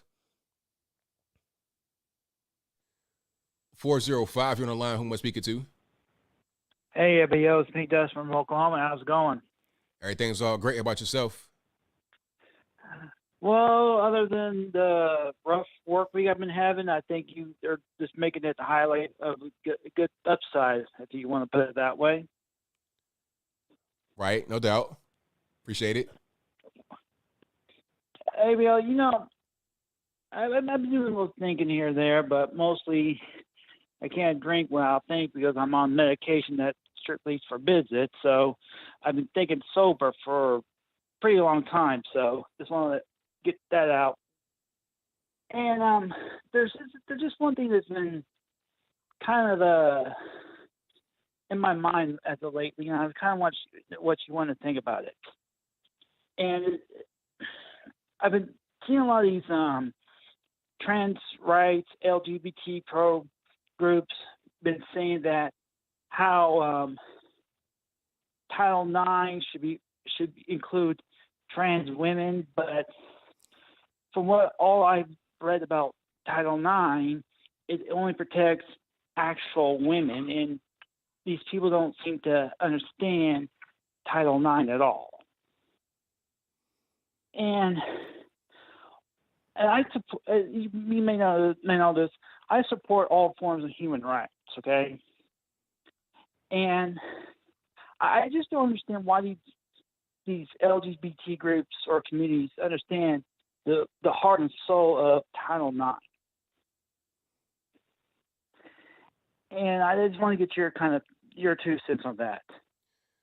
Well, they don't really care too much about any other specifics or the true intention of a particular thing. They're just trying to gain an advantage wherever they can. They try to get some lawyers and try to finagle stuff. They just try to finesse things that help them fit into whatever they want.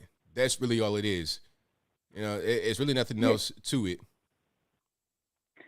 Yeah, I mean, like, I ask these people, and I constantly comment on this on Facebook and other social media, say, have you read Title IX? Do you know what it's for? I mean, I mean, like, even I read it a few times to make sure that I understand the whole, the whole thing before I make a total complete fool of myself. And I even posted, links to it where people have to look at it, and they don't seem to care. Nah, they don't really. They're not really concerned about that. They're not really concerned about anything other than things that benefit them directly. Yeah, I mean, that's part of the whole thing. I mean, you try to talk common sense to these people, but yet they don't seem to care about that. I mean, like, I just think that these people need to understand what things like Title IX actually stand for and why they have them on the books for the first place. I mean, it's just how crazy these people have become over the last, 5-10 years. I mean, like, I get they want to be treated as equal, but where does it say that we have to treat a certain group different just because they want better rights? And that's always been something I've been asking myself. I mean, like, for instance, my mom, who's a mail carrier, she's paid by how much mail she delivers. If a man has a bigger route than she does, he gets paid more than her, and she can't scream, oh, the patriarchy is against me. Well, she has a smaller route. So why should she be bitching about it when she knows the facts? You can't cuss on the show, though. I'm sorry, but I was just saying, I'm sorry. It's just that I've just been a little stressed with work and all, so I apologize. That's all good. And there's one more thing I want to ask you. Who's a better Joker, Heath Ledger or Jack Nicholson? I had to go with Jack Nicholson, man. He's the GOAT, the Joker. Heath Ledger put everything into that role. I mean, I like Jack Nicholson, and it goes back to my childhood as well when they had Michael Keaton as a Batman. But Heath, I mean, he did so much, man. It was really just something else. Yeah, especially during that explosion when he was like, when it didn't go right, he messed with the trigger, and then I found out that was actually improv, not in actual script. So I have a little more respect for his role, but come on, Jack Nicholson did some improv that even I didn't know about. So when he was the Joker, so I gotta give it to Jack Nicholson, man. Sorry. No doubt, man. Well, thank you for your call. Definitely appreciate you. Yeah, I'll talk to you later. Bye. All right, shout out to the caller. But no, man, Heath, man, that was something else. Like that performance right there. I mean, what can you really do? What can you do with that one? You know, I'm 757 you on line with speaker 2. Hey, my name is Nick Lewis. I'm here for the ABL live stream. You live on the show right now, boss. It's ABL right here. How's it going, ABL? So a couple of things I wanted to talk about was let me turn my phone off. The folks who wanted to talk about the abortion stuff, the Roe v. Wade. So yeah. I want to know, where were all these pro-choice people at back when they were forcing the jabbing of people? Right? So, like, the pro-choice portion of it, like, it blows my mind because people have choices of decisions. They can choose to sleep with somebody unprotected. They can choose to be with somebody they don't want to be with. And they fool around and get pregnant, and they want to get an abortion. When it came to the jab, they took people's jobs, they took people's livelihoods, and they forced something inside of their bodies that could have potentially ruined their hearts. So where's the real pro-choice conversation at? Right? Like control over the body. So that stuff right there blows my mind. You have any thoughts on that?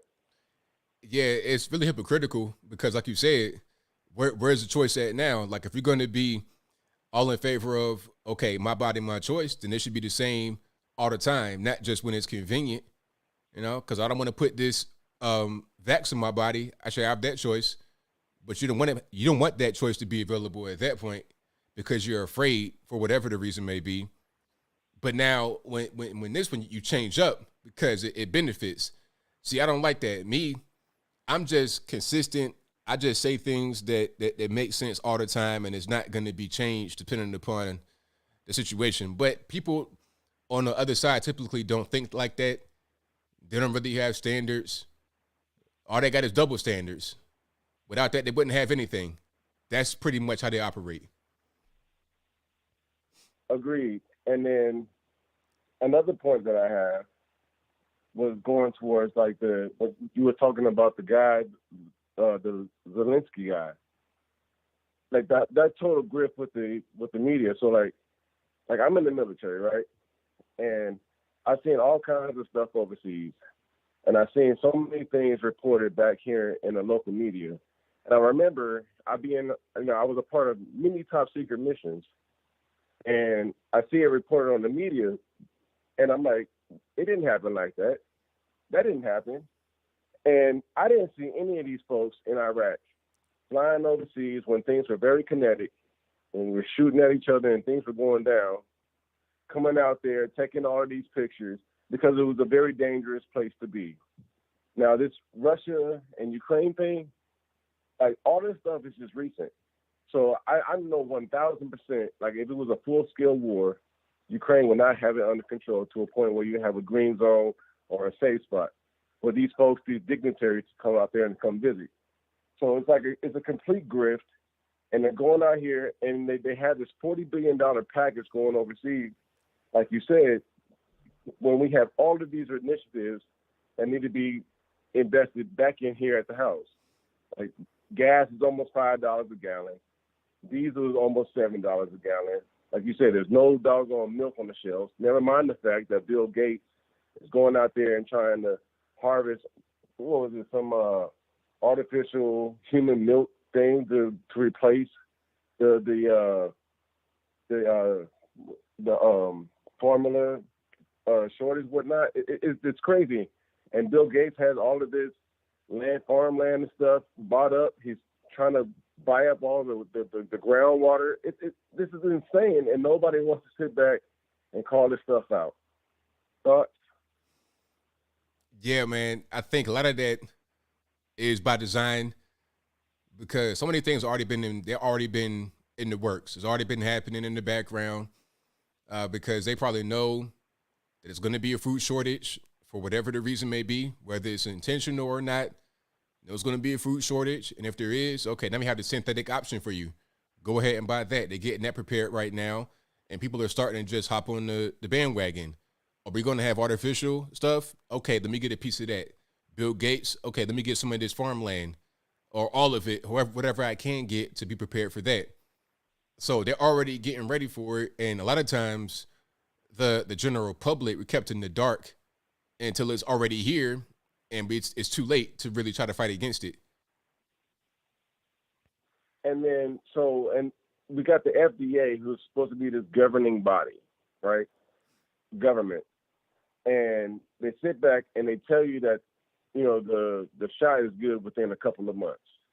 But meanwhile, this FDA approval rating for the formula for the stuff overseas is taking years upon years. Like, there's a discrepancy in that. Like, reconcile that. Personally, obviously, I think the FDA should be shut down. Get rid of it. Because they're fully bought, they're compromised, they're obviously agents of the government, and they're doing nothing for the betterment of the people. So all those little FDA stamps they put on food, like low key, if I could do it, I wouldn't buy none of that crap. Obviously, they got me in the position to where I have to purchase this stuff, but they don't even want you to get out there and own your own property, your own land, so that you can grow and cultivate your own. Like, black people sit out here and they talk about, institutional racism. Black people used to be the farmers of this country. None of them know how to farm. We can't go out there and farm. We don't own no land to farm. You've been brought into these middle cities to go out there, or inner cities to go live in these big old estates and whatnot, these projects, and you can't do a doggone thing without waiting on the government to give you approval to go out and buy, to purchase, to live, whatever the case may be. Nobody can go out here and do anything for themselves anymore. It's like they said, the World Economic Council. They literally told you you will own nothing and you will be happy for it. Thoughts? I mean, they put it out there. They said it, and now they're showing improving. Yeah, I agree, man. And I don't know what the solution is. You say you don't think that we're too far gone. I don't know what the solution is. I think folks should learn how to do for themselves, own what you can own, and be totally as independent as you could possibly be. And it's sad because that mindset sounds like it's a fringe mindset, like you're crazy. But the reality is that's probably the best way to be. And with that, man, I'm going to go ahead and turn you over to your show. Thanks for having me on. Have a blessed night. Thanks for the call, man. Appreciate you. Great call. Shout out to him. Really, really good call. All right. The phone lines are blowing up, so y'all please be a little patient. 559, you're on the line. Who am I speaking to? Hey, ABL. Patrick from California. How's it going? Everything's all great. How about yourself? Good, man. Hey, I hope your trip went well, and I hope that you feel better soon with those allergies. I tell you, man, I suffer from them chronically, and they really can kick your A word, after dealing with them for months at a time. Yeah, it definitely will. I get so nervous every time I call your program, and I don't know why. I've been a long time caller, that, but every time I call, man, I don't know why. I just get so nervous I can't even hardly talk. It's all good, man. It's just me and you. It's all good. Thanks for that support, man. You know, I just wanted to talk to you about something, and it has to do with our Constitution.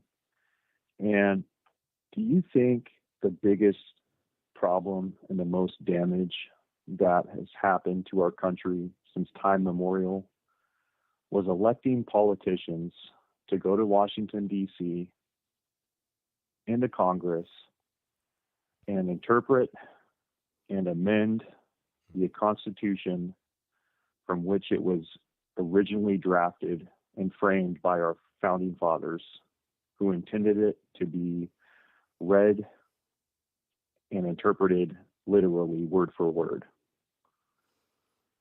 Yeah, definitely interpreting it, trying to make it mean things that it did not mean, adding things that were never meant to be added. Like the whole thing with, Roe v. Wade, talking about the right to abortion is in the Constitution. Where is there anything about like that kind of stuff right there? That's definitely a big mistake, a huge mistake. Right. I agree, especially with all of the amendments they have done, adding in things with guns, our speech. There's 1,000 things that I could mention. And it's crazy, too, when you look at the actual drafting that they use to amend these amendments and interpret the law and things of that nature, to where, they will draft 1,000-page documents. And it's just like, what is all of this CRAP that they're putting in, into this? And I really think that since the very beginning, that has been the biggest problem to the position that we are at now in our country, that is ultimately leading it down the path of destruction, is just the complete saturation and I guess you could say just the destruction of our original Constitution. I think that it should be taken literally. I think that we should go back to the original document in which it was created for this country and read it word for word. I think that is how this country was designed and framed to function at its most successful capacity. And so I just wanted to put my 2 cents on that, and I appreciate your time for letting me call in, ABL, and just spread that to your users. And I really do hope that you take care and have a great day. Thank you for the call, man. Appreciate you. It's a great call. Makes a lot of sense to me. Yeah, all this interpretation, all this trying to, just whatever I feel like the book, whatever I feel like the document meant, I just interpret it that way and then change it.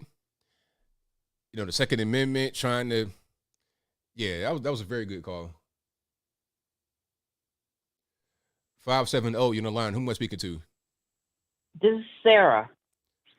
All righty. What's going on? Well, ABL, I'm thank you very much for taking my call. You were talking about Roe v. Wade, and your first caller was talking about the number of black babies being aborted. Mm-hmm. Why don't you enlighten people about Margaret Sanger? I mean, the whole purpose. Go on. No, go ahead. Well, the whole purpose, she was a eugenist. The whole purpose of her setting up Planned Parenthood was to create this supreme race. I tell people about Margaret Sanger, and they don't believe me. You're up there. I'm nobody. Enlighten us. Yeah, Margaret Sanger definitely was a eugenicist. She was a racist. She referred to, I think it was blacks, Asians, and Jews as like useless eaters. It didn't really want us. She was evil. An evil person. That was the whole thing. Planned Parenthood started as a eugenicist organization. That's what it was. Then they changed Yes. it to Planned Parenthood for marketing purposes. But the goal of Planned Parenthood was always the same. And that's why they have their locations, black and brown areas, 80% of the time. Yes. That's yes. why they target in certain populations. And it's been unfortunately very effective. I think there's been 50 million black babies has been aborted, or 50 to 30 million has been aborted since 1973. So half of the population in the black America doesn't even exist. Half of our population isn't here because of abortion. So when we're talking about police brutality, and we're talking about drugs and gun violence, all those things pale into comparison when you're talking about abortion specifically. And then you get into CRT telling you that you're can't amount to anything, you're oppressed. And I don't know. I pray that you are correct and that we aren't too far gone, but I think we're pretty far gone. I mean, it looks bad, it looks rough, but I don't want to just give up hope or faith. I think that we could still swing things back around. Some of us are not going to be able to be saved, and that's fine because you're not always going to be saved for everybody. It could be, it could be 100 people. You only have room for a few, and you save who you can, and the rest, hey, hopefully you find a way to be saved as well. That's all I could really say. But I think that we can save a lot of people. Well, thank you for taking my call. Thank you for enlightening us. And I hope your cold gets better real soon. Godspeed. Thank you. Appreciate you. Bye. All right. Yeah, Margaret Sanger was not a good person at all. Very, very evil person. 912, you're on the line. Who am I speaking to? Hey, it's Tom. How are you doing, ABL? It's all good, man. What's happening? Man, it's probably my, I don't know, fifth time calling in with you.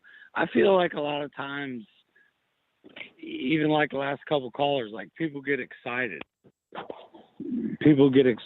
they're like, oh, I don't really know what to do or what to say, but you do a great job of listening. I mean, you are like an amazing listener, and just, I mean, like, I don't think we're too far gone. Like the last caller, they're like, oh, well, what's the measurement of that? What's your measurement of it? Are you asking me? Yeah, what's your measurement of how far gone we are? Like how we wake up normies? Like we got the Magic King, you know what I'm saying? Old buddy Joe, Sleepy Joe, come out and say we got a Magic King. What does that mean? What do memes mean? You do this stuff every day, and you do a great job. Well, I don't really think that I can't really quantify that, so I really don't know. I just think that there's problems. Right, but see, quantify is like mathematics and all this. Like, where's the science? Where's Dr. Fauci? Like, even Corona. Like, what the hell, man? I mean, we got another election coming up here shortly. Sorry if I don't think hell's like a bad word. I don't try to, like, you know what I'm saying? You try to keep it right, but like, come on, man. Come on, man. Come on, man. Right on. Do you want more of a specific question, I guess, about like any of the baby formula, food shortages? There's going to be a lot more crazy stuff going on. And gas is kind of up and down, gold's up and down, Bitcoin's up and down. It's all over the place because there's a lot of fighting over like good and evil and control of stuff. Yeah, it's a lot going on for sure.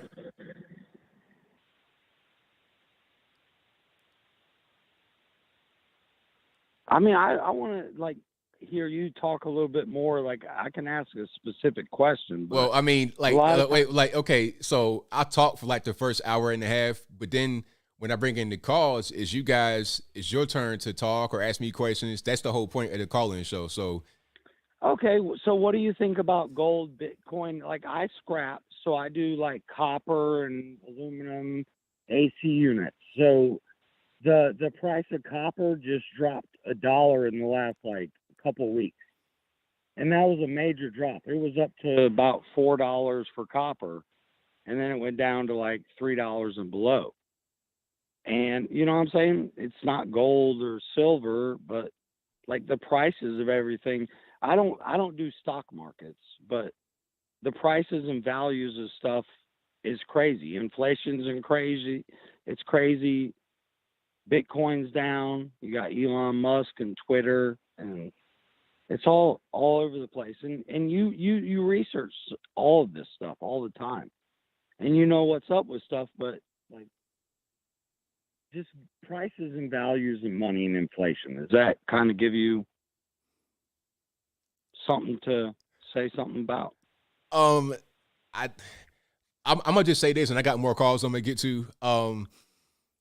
I think that the inflation obviously is being caused by what Biden is doing, printing so much money, and then just the general response to the scamdemic.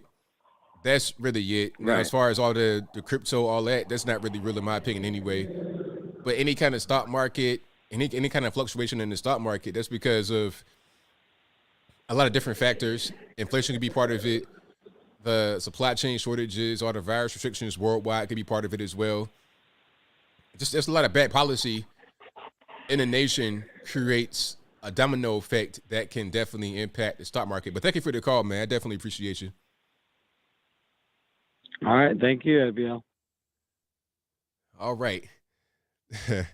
that was a call. That was a call for you right there. I mean, good grief. They'll say so the number to call 434-658-1220. 360, you're on the line. Who am I speaking to? This is Dylan from Portland, Oregon, and I wanted to give a shout out to your merch. I've had your Blackout American Flag 1976 hat for a year, and I love it. That's it. Thank you, sir. Thank you for the call, man. Appreciate you. Yeah, no problem. Have a good day. All right, great call. Thank you for the merch store shout out. I appreciate you, boss.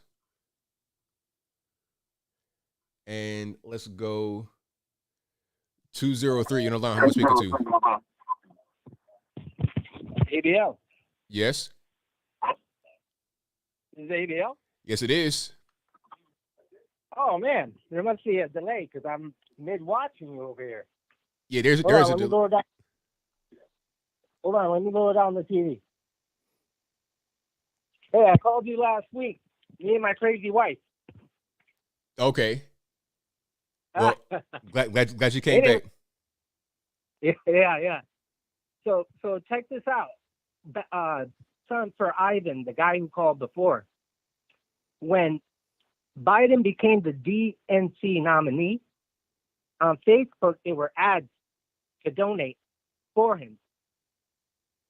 When you would tap on it, it would redirect you to BLM.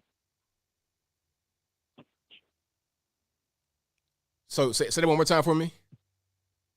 When Biden became the nominee for the DNC back in 2020, on Facebook, they would have ads that if you tapped on it, it would redirect you to the BLM site so you could donate to there. So it'd be Biden ads that would go to the BLM website? Yeah, directly. I have still shots. It was insane. Oh, wow. Okay. That's crazy. Yeah, it's insane.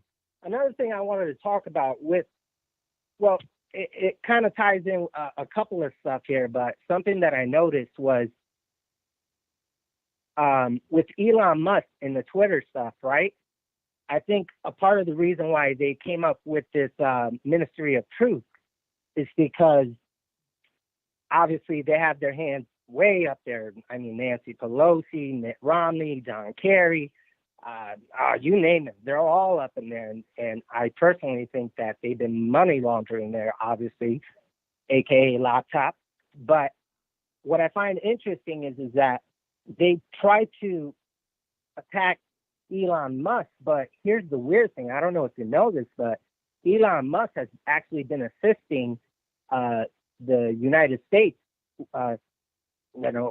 Ukraine via the United States and the NATO nations with his Starlink, trying to prevent the Russians from being able to hack it. So to me, I'm like, oh, I don't know if you could trust Elon, man. That's crazy. Well, I mean, people say that. I understand that point, but I think that who else was going to be able to buy Twitter and do what he's doing? You know, just and I might be able to look at what he's doing with Twitter and compartmentalize that away from everything else. He didn't have to be right. He don't have to be a saint walking the earth for me to like the Twitter part. Right.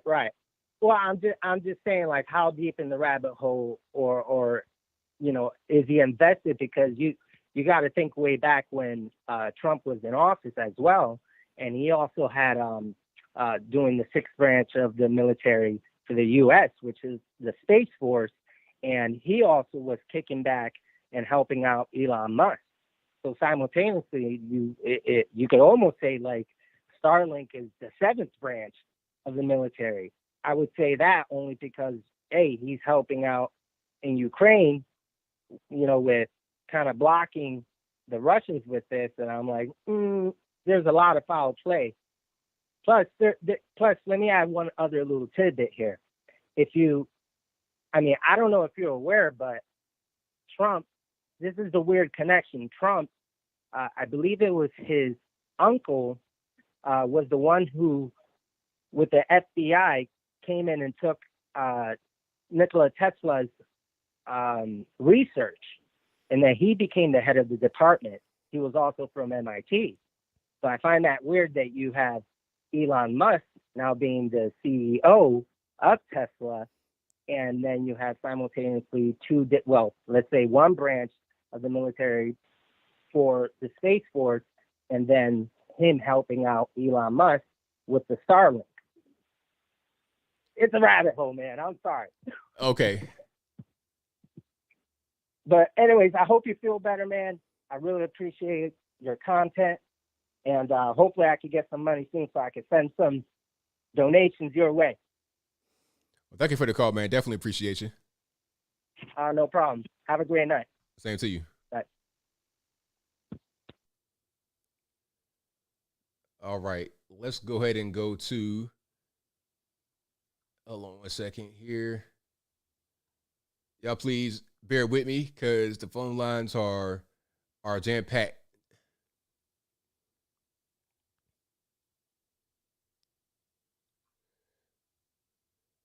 541, you're the line. I'm speaking to.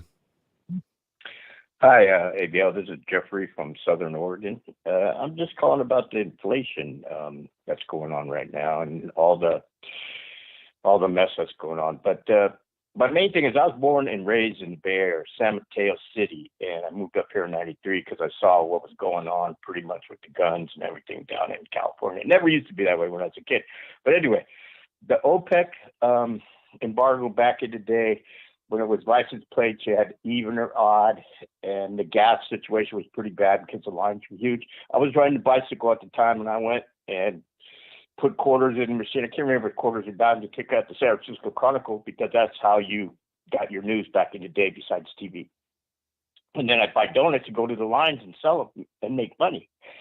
And that was cool. But then as the 70s went on, and I graduated high school in '76, I couldn't find my first real job was working at a gas station. I thought that was great, but I was 16. And then Carter years, it was really bad, so I went to the military. And I spent 3 years there, and it was just terrible. But what the comparison I see today and back then that I can remember as best I can, I'm kind of nervous, and I'm 64 years old, is that it's much, much more different. I mean, it was, you could still kind of afford things. You know, rent wasn't like, $3,000 a month. You know what I mean? It's crazy now. And I just think that I don't understand why we're running out of stuff and then sending 40 million over to Ukraine. You know what I mean? Why can't we kind of fix in-house first, right? But of course, that's not the calmest way, I guess. Is that making any sense to you? Yeah, it makes a lot of sense. It's like, okay, we have issues over here that we all know, we all can see, and there's not anything new. It was not a surprise. All of a sudden, we just happen to be running out of things. It's been going on for a very long time, but yet we have enough money to send over there to help them repair their country. It doesn't make any sense, but again, once you look at it for real, and not just from a sense point of view, but from a geopolitical point of view, then it makes a lot of sense. Right, correct. So, like you say, the best thing is I vote in, the local elections now and the CRT. And like I say, I'm in Southern Oregon. I'm not at Portland. I used to go visit my sister when she was alive. She lived up in Oregon City, which is right there in Portland. And that was a beautiful city in the 90s and early 2000s, but I would never go there now. I mean, they don't show it much on the news. Man, Antifa's still crazy there. And, I wore my Trump hat up there, and, man, it was crazy when my sister was still alive. And it was just changing to, like, crazy up there, man. And it used to really be a beautiful city, actually. A lot of fun stuff to do. Not no more. Especially if you're conservative. Right. Okay, that's all I got to say. Thank you for taking my call, and you have a good night. Thanks for the call. Appreciate you. Okay, bye. All righty. Shout out to the caller. Let's go. 773 on the line. I'm speaking to. ABL, good to hear you. It's your retired Chicago police officer friend. Listen, ABL, I had a few things to talk about. I was going to talk about Candace Owens and the Black Lives Matter, where she admitted that, Candace Owens came to my house, not Black Lives Matter offices, not our headquarters, but my house. But really what I wanted to talk about, ABL, the more and more I listen to your show and the more and more I listen to the callers and the people realize something's wrong, even if they can't articulate it and they don't understand it. They know that our tax money is being wasted and stolen. They know that the Black Lives Matter woman is, she took money from Black Lives Matter and bought a bunch of houses for herself. They, people know that lobbyists are just a political, legalized bribery. That's what it is. Here, come to my side. I'll send you here, and I'll send you on a conference in Hawaii or whatever. It's a way to get influence. People understand something's wrong, but they don't know how to fix it. And that's the problem, is that when you have power, like politicians and elite corporations and the elite, when you have power, you want to keep that power. You want to keep the money flowing your way. And, that's really, I think, the crux of the problem is, people realize gas prices are high, what's happening with energy, inflation, the cost of living is super high, and don't know how to fix it.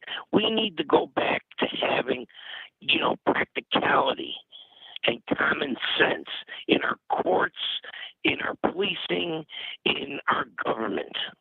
That's my 2 cents. Makes perfect sense to me. 100% sense. Thanks, ABL. I love your show. I love calling in, and I'm not that articulate myself, but I like to contribute. So good to hear from you. Keep up the good work. Thank you for the call. I appreciate you. Thanks.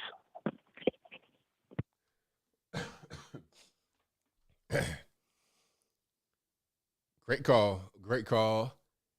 And the lines are still blowing up. 918, you're on the line. Who am I speaking to? ABL, it's Baby Scott from Oklahoma. How you doing, buddy? It's all good, man. What's going on? Not a lot, man. I tell you, I hope you feel better soon. I get a lot of pollen out here where I live too, and they can mess up my sinuses and stuff. But there's a lot to talk about this week. There's a lot of stories. Obviously, you can't talk about them all, but I was not familiar with these recent shootings until I tuned into your show tonight. The one in Buffalo, and I can't remember the other one was at. And then Arkansas. that one from Arkansas you talked about Yeah. at the car show. That's messed up. Yeah, I never heard of that. I never saw that anywhere. And I'm thinking, I'm looking at this, and I'm thinking this is all connected. Something is connected. You know, this might be a conspiracy theory, whatever. But just as Elon Musk buys Twitter, and the government is establishing a ministry of truth, and Biden has claimed that ultra MAGA supporters are the most dangerous threat to America right now. Now, this happens. A white supremacist shot up a supermarket. It almost seems too perfect. I mean, or is that one hell of a coincidence? It seems too perfect to me. And I saw that, I'm like, instantly I'm thinking, what is this? Like, what's going on? I'm questioning right away. The timing and all, it just seems a little bit too weird. It does, yeah. It all kind of fits into a narrative, you know. And I hate to say it, this could be the kickoff because, you know, this story's going to be all over the news tomorrow and the entire week. It's going to be the top story. White supremacists shoot up a black supermarket in Buffalo. That's going to be the top story for the next whenever until something else happens. So, yeah, the summer of riots, yeah, it is riot season again. So, yeah, it's just, I'd keep an eye out. It's, you know, us ultra MAGA guys, I mean, we're bad people. We're bad people. But anyway, it's been a good night. You've had a lot of good calls. I wanted to do something really quick, okay? You were talking about Janet Yellen earlier, our beloved Secretary of Treasury. You know, that old lady with the white hair and wears those kind of eccentric clothing, you know? Yeah. You know, she is our Treasury Secretary and should be a master with numbers. You know, managing numbers, you know, adding, subtracting, all that. You know, that's her job. So that's who we should trust when it comes, you know, to balancing our budget and things like that, how much and how little we can spend on things. Just do me a favor. Just look up a picture of her on like Google image, Janet Yellen, you know. It's safe. It's trust me, don't even have to look at image. Just Okay, but like, I gotta do it right now. yeah, do it right now, man. Just real quick. This is real quick. All right. Normally I don't take requests like that, but just because it's you, I got you. Okay, yeah. Trust me, dude. Yeah. Janet Yellen, our Treasury Secretary. Yeah. Okay. Okay. And I thought, if this woman is so amazing and so good with numbers, I want to know who her father is. And then it occurred to me earlier. Look up the Count from Sesame Street.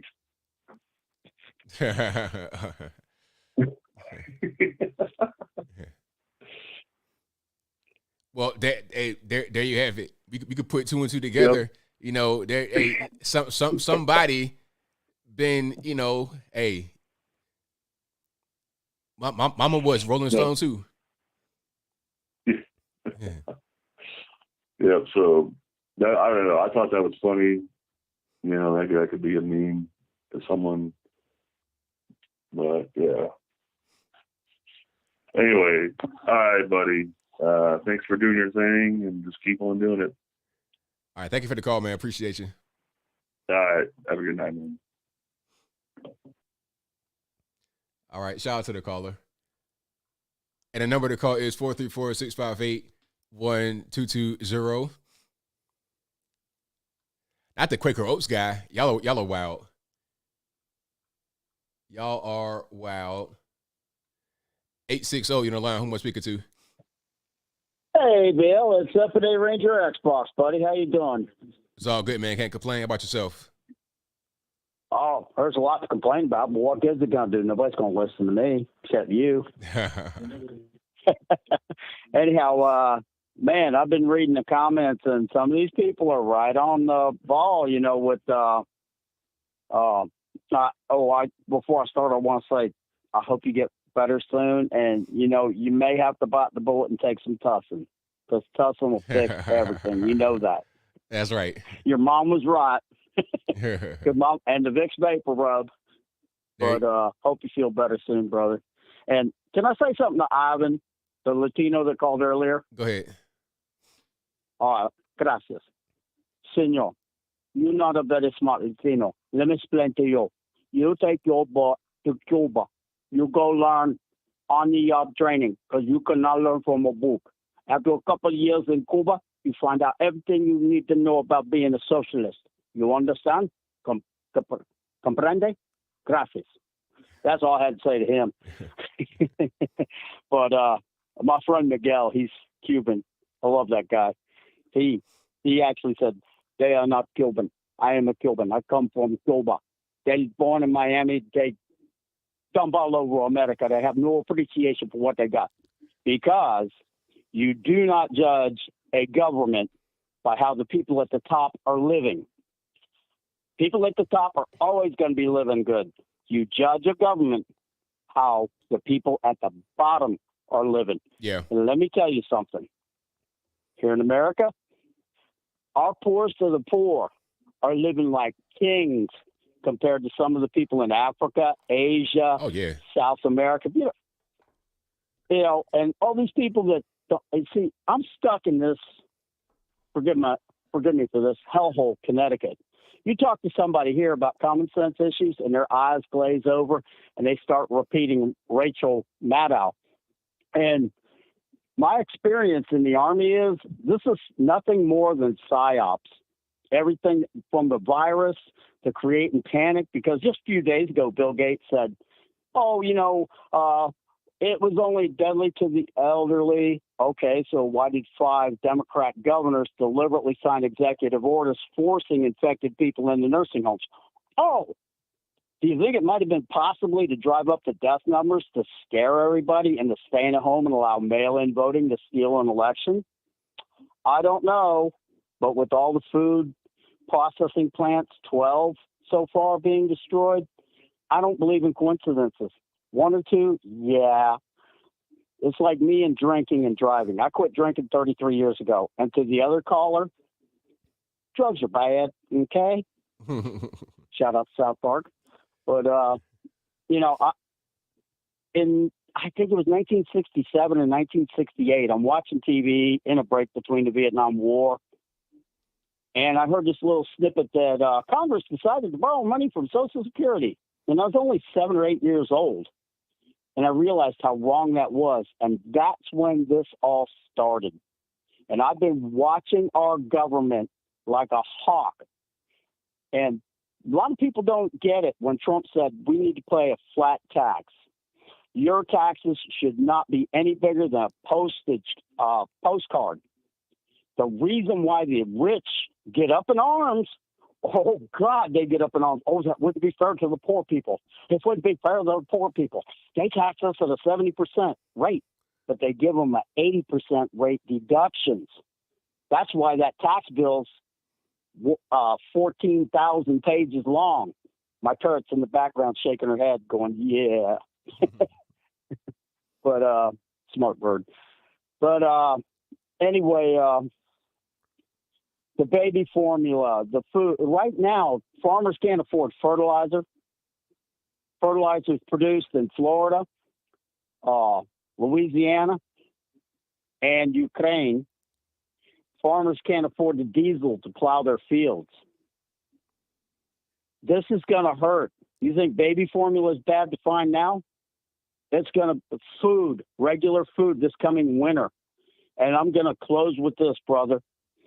I want to see Trump elected Speaker of the House, impeach Joe Biden and Kamala Harris, and have Trump installed as the president for 2 years, then run in 2024 with Ron DeSantis as his vice president, so DeSantis can figure out who all the enemies are, then 8 more years of DeSantis to take him out through, because the man was in the military too, and he, you know, Vets put America first. We defend the people and the Constitution. These people are corrupt. They're committing treason. That's all I got, brother. Love your show. God bless you. Please get better soon. Thank you for the call. Appreciate you. You too, brother. All right. Shout out to the caller. Shout out to all you guys for being here tonight. I couldn't do it without you. If you enjoy what you're hearing so far, please give the video a thumbs up. Like the video, share the video, do all that good stuff. And if you're not subscribed to the channel, please do so. I don't know why you wouldn't be, but sometimes YouTube is weird like that. Y'all know how I can be.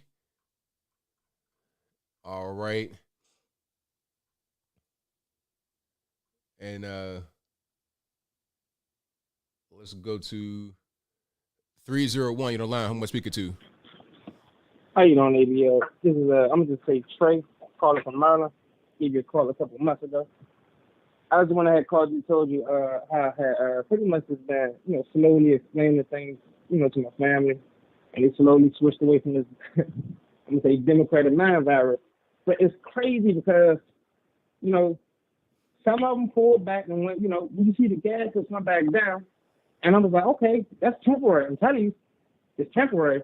And as soon as it went back down, around here in D.C. and Maryland, it shot right back up. Yep. I mean, I got to tell you, the Camry, I'm literally putting $65, $68 on that. I'm just like, hey, it's crazy. That's wild. You can even notice it with the people around here because, I do a little Uber Eats and DoorDash on the side to make a little bit of money on the side. But even the people around here that have money, that order consistently, they're even starting to feel it. They're not ordering. The people in my family that have money, I see them out here trying to get second jobs. It's getting rough around there. Food is almost, my girlfriend, she works in a grocery store. She's always telling me how she's noticing prices almost doubling, tripling in some cases. It's getting ridiculous around here. I don't know how much more it's going to take for some of these people to see it because when you start explaining things to them and they don't want to talk common sense, as soon as you start just explaining the basics of how some of the stuff is called, they get in their feelings, they want to walk away. It's just, there's nothing you can do for them. But the people that is listening, only thing I can say is like what the caller a couple of calls ago said, started to try to find some land, try to grow some food, try to be self-sufficient. Me and my girlfriend, we started trying to, learn canning, how to preserve food, because you already know up ahead the road, it's going to be a lot harder. And I'm not going to hold your calls up for too long tonight. I'm going to let you go. Thank you for your work that you're doing. Thank you for the call, man. I appreciate you. No problem. Yeah, man, it's going to get rough. It's going to get rough. And people, man, if you're not ready, you're going to have to get ready. I'm prepared. I'm always ready. But some people are not ready. They don't really get ready. Family, friends, tighten up. I got places I can go. I got family that's going to be the solid that, so I'm straight, but everybody's not necessarily that way.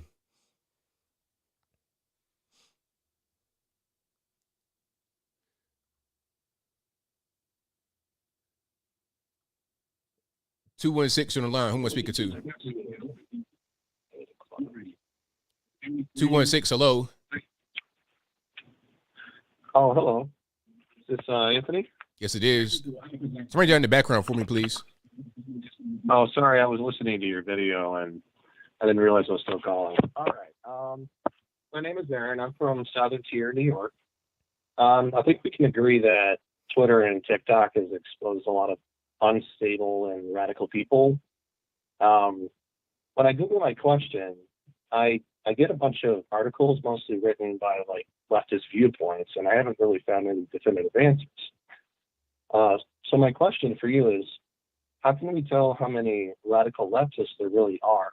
And why do you think all these companies and even our government are giving into the wokeness from what I think may be a very small group of population? That's a good question. Now, as far as being able to quantify how many far leftists there are, I'm not sure how that will actually happen, because I don't know if you could tell how many people there are on the right that are far or radical. I don't know what metric you would use to measure that. What would you do, a poll? Would you call them and say, hey, are you a far leftist? So I don't really know how you would really quantify that. I think You could do some kind of survey and ask them certain questions, and you would just categorize them as being on the far left. Like, do you believe in abortion up until like the point of birth or after birth? Like extreme things like that. And if they say yes, you can start to put them in the far left. But I don't know how you would come up with an actual number right now. But what was your other question? Why do you think all these companies and even our government are giving into this, wokeness ideology that's been spewing up the last decade, I'd say, but really bad the last few years? Well, I think it just doesn't make sense to me. I think the reason why they're giving into it is because a lot of powerful organizations are lobbying to have them do it. Just like a lot of the LGBT stuff, it's not just the minority of people that feel that way. You also have these groups, GLAAD, GLSEN, etc. Also, when you're talking about the LGBT population, they're small in the percentage of the population of the country, but they are represented in large numbers in important fields.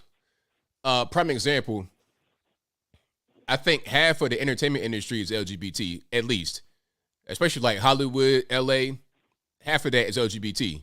So if you want to do any kind of movies, you want to do any kind of photography, commercials, any kind of film, any kind of thing dealing with the big screen, the small screen, photography, you got to do with the LGBT community. And you're dealing with their lobbying organizations as well. You're dealing with GLAAD, you're dealing with GLSEN, you're dealing with senators like Scott Wiener in California who are gay, who also kind of lobby the same as GLAAD and GLSEN. So you have people that are a minority in number, but the majority when it comes to certain fields, and they have political power. Got money power, political power, and they're the people on the ground doing the work. Same thing in DC. Half of Capitol Hill is gay as far as the staffers. People that work in DC. Then you have gay congressmen and everything. That's how it goes. So the companies are responding to the lobbying, the politicians, not to us as American citizens. Okay, we're just kind of the peons. We're just like being affected by it, like the casualties of it, I guess you could say. Correct. Okay, that makes a whole lot more sense. Yeah. Yeah, that's really all I had. I was just figured I'd call in. I've been watching you since the BLM riots, and I just wanted a lot more perspectives from my black YouTubers that I watch.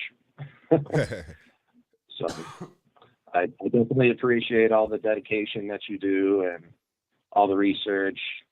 It's very easy to see that you're a very well educated, strong, common sense kind of man. Well, thank you for the call, man. Definitely appreciate you. Yeah, and thank you very much. You have a good evening. All right, now, same to you. All right, great call. Y'all, hold on. Like,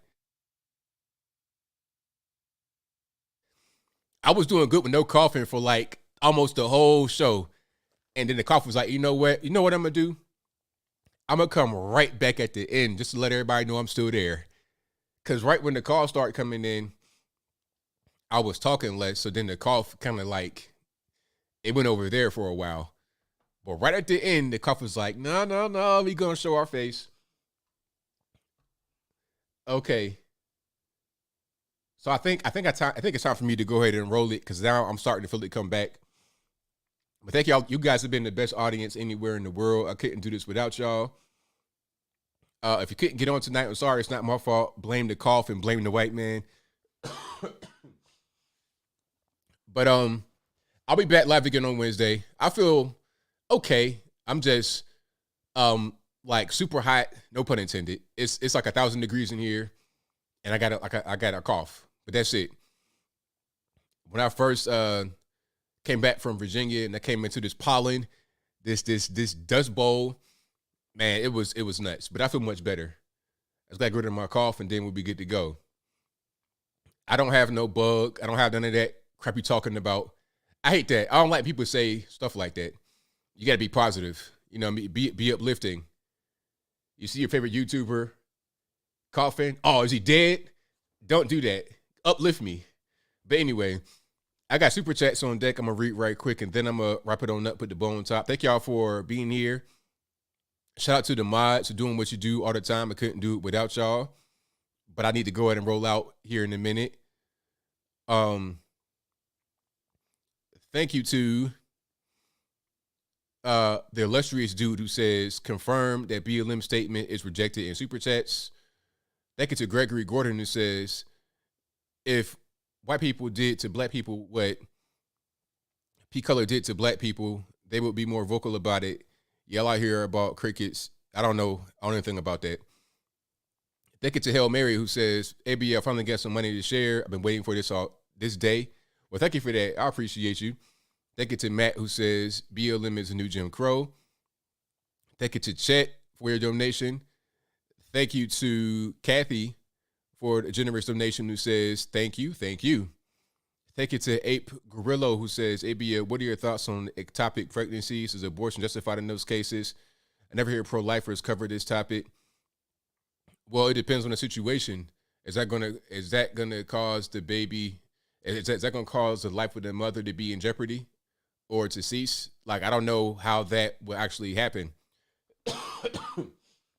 I think I've heard about pregnancies like that going to term, but I don't know how that really works. So that's something that's not in my wheelhouse to really answer. Thank you to Gabriel Garcia who says, I desire an honorable discussion through civil discourse about providing a truly pure solution to suicide, to abortion, to divorces once and for all, including nation's current foundations. You asking for the panacea to life, just a solution, no strife, no crime, no nothing. You need to write a whole book about that. That gets Jamie Fain who says, ABL, thank you for being our rock during these troubled times. Thank you. And thank you to Anagon Hart who says, hi, ABL, I live in Cali. I have a greenhouse and grow tent in my apartment. I'll grow 90% of my food. I agree with the caller. Self-sufficiency is number one. Congrats on 900,000 plus subs. Great show. Thank you for that. I appreciate y'all. But that will be a wrap for me. I'm gonna get better. I'm gonna do all the tea and all that kind of stuff. I'm about to go fire up some tea right now. It might last for about 2 minutes. But now I know what I gotta do is stay warm, get rest, exercise. That always works for me. Dealing with colds and coughs and stuff like that, I pretty much know what works. You know, I feel much better than I did back like Tuesday, Wednesday when it first hit me like a ton of bricks. So yeah, I'm gonna get some rest. And that'll be a wrap for me. So until next time, y'all be safe. I'm out. In peace.